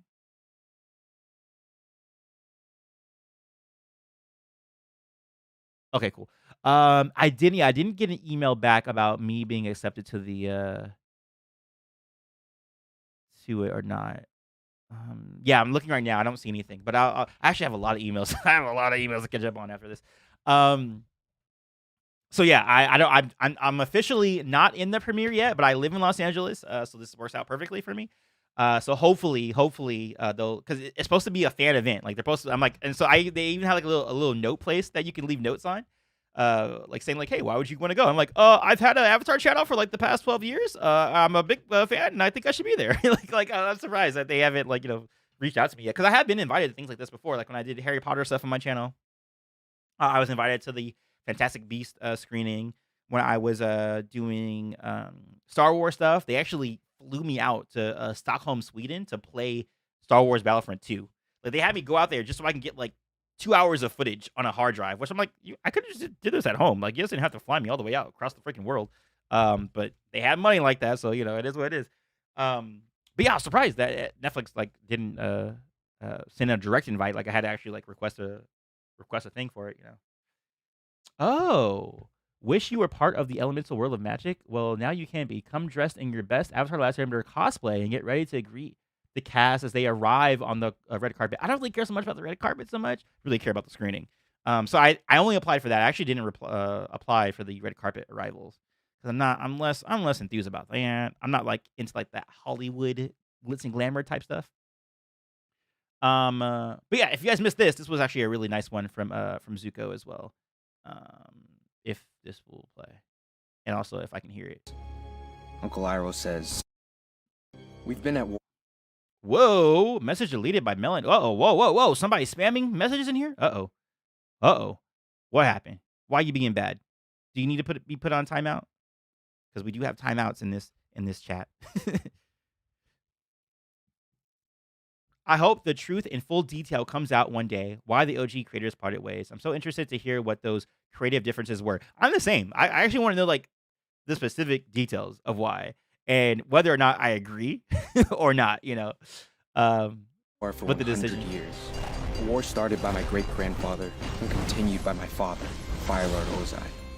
And it's my duty to ensure the Fire Nation succeeds. Uncle Iroh says some believe it's in our nature to expand and consume, like fire itself. All I believe is the Fire Nation must emerge victorious, and that is why I have to deliver the Avatar to my father. It's my destiny. I liked it a lot. I liked it a lot. Still War started by my watching great-grandfather. Netflix. On. We got one more video to watch, and I'm gonna wrap it up because I can feel my energy. This is gonna be hard when I do the freaking binge for all the show. But I think I'm gonna be so excited from watching the show that I'll be able to get through it. But yeah, we have the hot or not video. This is hot. I think did I comment on this video as well? I think I did. Let me check. Oh yeah, I did. Perfect pairing of father and son. Oh, that's cool. Yep, exactly, indeed. I left Moist critical and Canon Netflix for positive thoughts because all the haters are mad about things are fake. Yeah, they're all these haters are off of fake news. Zuko is perfect. He ate that. Okay. I haven't watched it. This is the one video I have not watched yet. Everything else I've shown so far today, I've watched already, but I have not watched this one, so I'm excited. This is hot or not? Flamin' hot Cheetos. Obviously hot.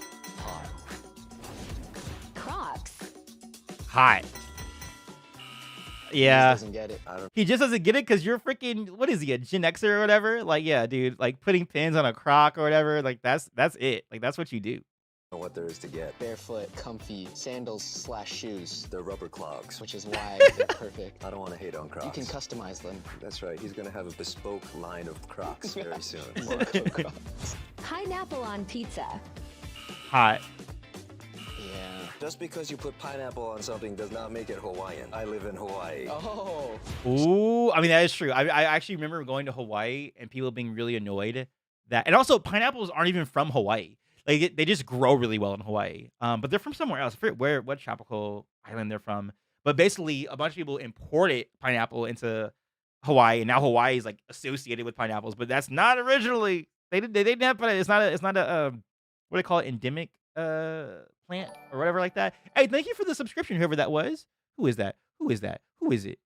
Jay Wilson. Don't be shy. Don't be shy. Is Jay Wilson in this chat? Oh, Jay Wilson's not even in this chat. Actually, can I actually?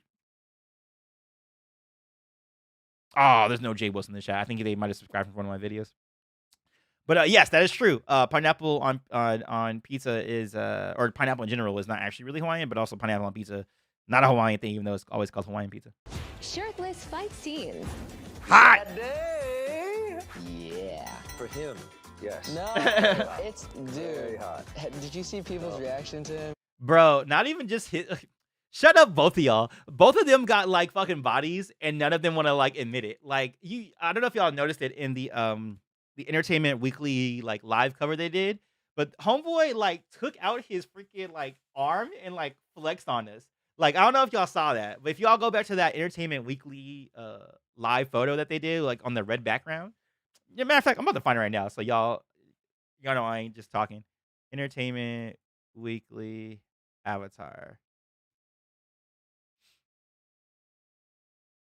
cover. Yeah, digital cover. Where is it at? This ain't the fucking. I'm sorry, guys. I'd be cursing a lot on this. Oh man, is it gonna be hard to find if I don't like know the exact terms to use? I feel like that's what's gonna happen. But if y'all see that, you can see freaking this dude flexing his arm, unashamed. You know what? I think I can find this faster on YouTube because I'm a YouTuber and I can search YouTube a lot easier than I can like the regular internet sometimes. And entertainment weekly, Airbender. I think it's this one because I think the intro shows it. Someone's cabbages and ruin their day. I feel like a character has done. Okay, yeah. Watch Dallas Lou, guys. Oh yeah, look at him. Look at him going for his arm, and look at him flexing on us. He ain't slick. He ain't slick. I'm gonna keep showing it until y'all get it. He ain't slick. Look at him. Look at him showing off whatever. I don't even know what these names of these muscles. He has got like little muscles on top of muscles. He knows what he's doing. He knows what he's doing. Get out of here with this shirtless stuff, bro. You know. It's dude. Did you see people's reaction to him? That was insane. Vintage watches. Oh, come on. Not. You're baiting me now. Yes, absolutely. This is Not. a tool watch. I don't care for watches. watches. It's used by astronauts. It tells the time on Mars as well as Earth. It's all Oh, wow. titanium, which is really cool. And the bezel Yeah. is kind of I'm gonna the say red not. dirt of Mars, which I thought would be right because Yeah. the Put up the not. the same red. Just wait till season 3. He's gonna have a collection better than mine. Not. Fire Lord Ozai. Hot. Lord Ozai, literally hot. Literally hot. Literally hot. Avatar, The Last Airbender. Hot. Come on now. Absolutely hot. Super hot fire. What he said. So is that it? Yeah, that's all the videos for today. That's all the news. We're updated. So if you guys were not up to date, now you are. And thank you for hanging out with me today. And if you guys have any more like open questions, maybe something you wanted to talk about, this is the time to do so in our little outro that we've got going on here. Thanks again to those donations we got earlier today from somebody who was a hater who made a donation just so they could get their hate message out there. And then someone who was like genuine, Leon King. Thank you for your genuine donation today. Uh-oh, Madhouse, what is wrong with you, bro? What are you doing? Oh, I see. You're doing a little bit too much. Hey, Madhouse, hey, calm down, man. Be chill. Be cool up in here. Dallas spit hot fire. He's totally cut. Yeah, man, he ain't tricking nobody over here trying to talk about. Nah, my dad's got the VOD. It's like, bro, we know you in the gym, man. We know you in the gym. You get in those gains. Show off them gains, man. You put in that work, show it off. Yeah, he's trolling. Hell yeah, he's trolling. Watches are whatever to me. Like, I feel like they're such a whack accessory. I don't know. Like, ever since we got like phones in our pockets, I'm like, watches are just dumb. They're just a way to show off your wealth, your luxury wealth. Endemic is native and is restricted to a certain place. Yeah, okay, not endemic. So yeah, no. Pineapples are not endemic. They're extra. They're extra demic or whatever. Yeah. But I am also team pineapple on pizza. So yeah. If there's no more last minutes, then I'm gonna say my goodbyes to everybody. Thank you guys for coming out and hanging out with me as we were making sure we were kept up to date with all things Avatar. I'll see you guys next week. Let me see. Next week is going to be particularly special because it's going to be our last live stream before we do our live streams for the Netflix Avatar show. It should be a big show. I'm trying to get the Avatarists to come out, Baby Lion Turtle, Airspeed Prime, Brandy, and who else? Iroh's Tea Shop. I'm trying to have all of them come out. We're all going to talk about, everything. I might have a questionnaire put up so that you guys can ask questions to us. Like, hey, what do you guys want to discuss or talk about as Avatar content creators and things like that? And then we'll be able to talk about it. But yeah, extra demic. Yeah, there you go. Is that actually extra demic? That's actually a word, right? It's not like made up. You're great every time. Thank you. Be water. All right, Foray. Thank you. Melanated cutie. See you later. Alex.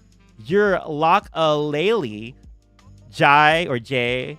Sketchbook 10. Benny Hooker. The Feed. Austin E. Jessica. Good night. Raf. Braf. Korra is far better than the Dragon Prince. Yeah, I think Korra is way better than Dragon Prince. But hey, that's just my subjective opinion. Most people prefer Dragon Prince.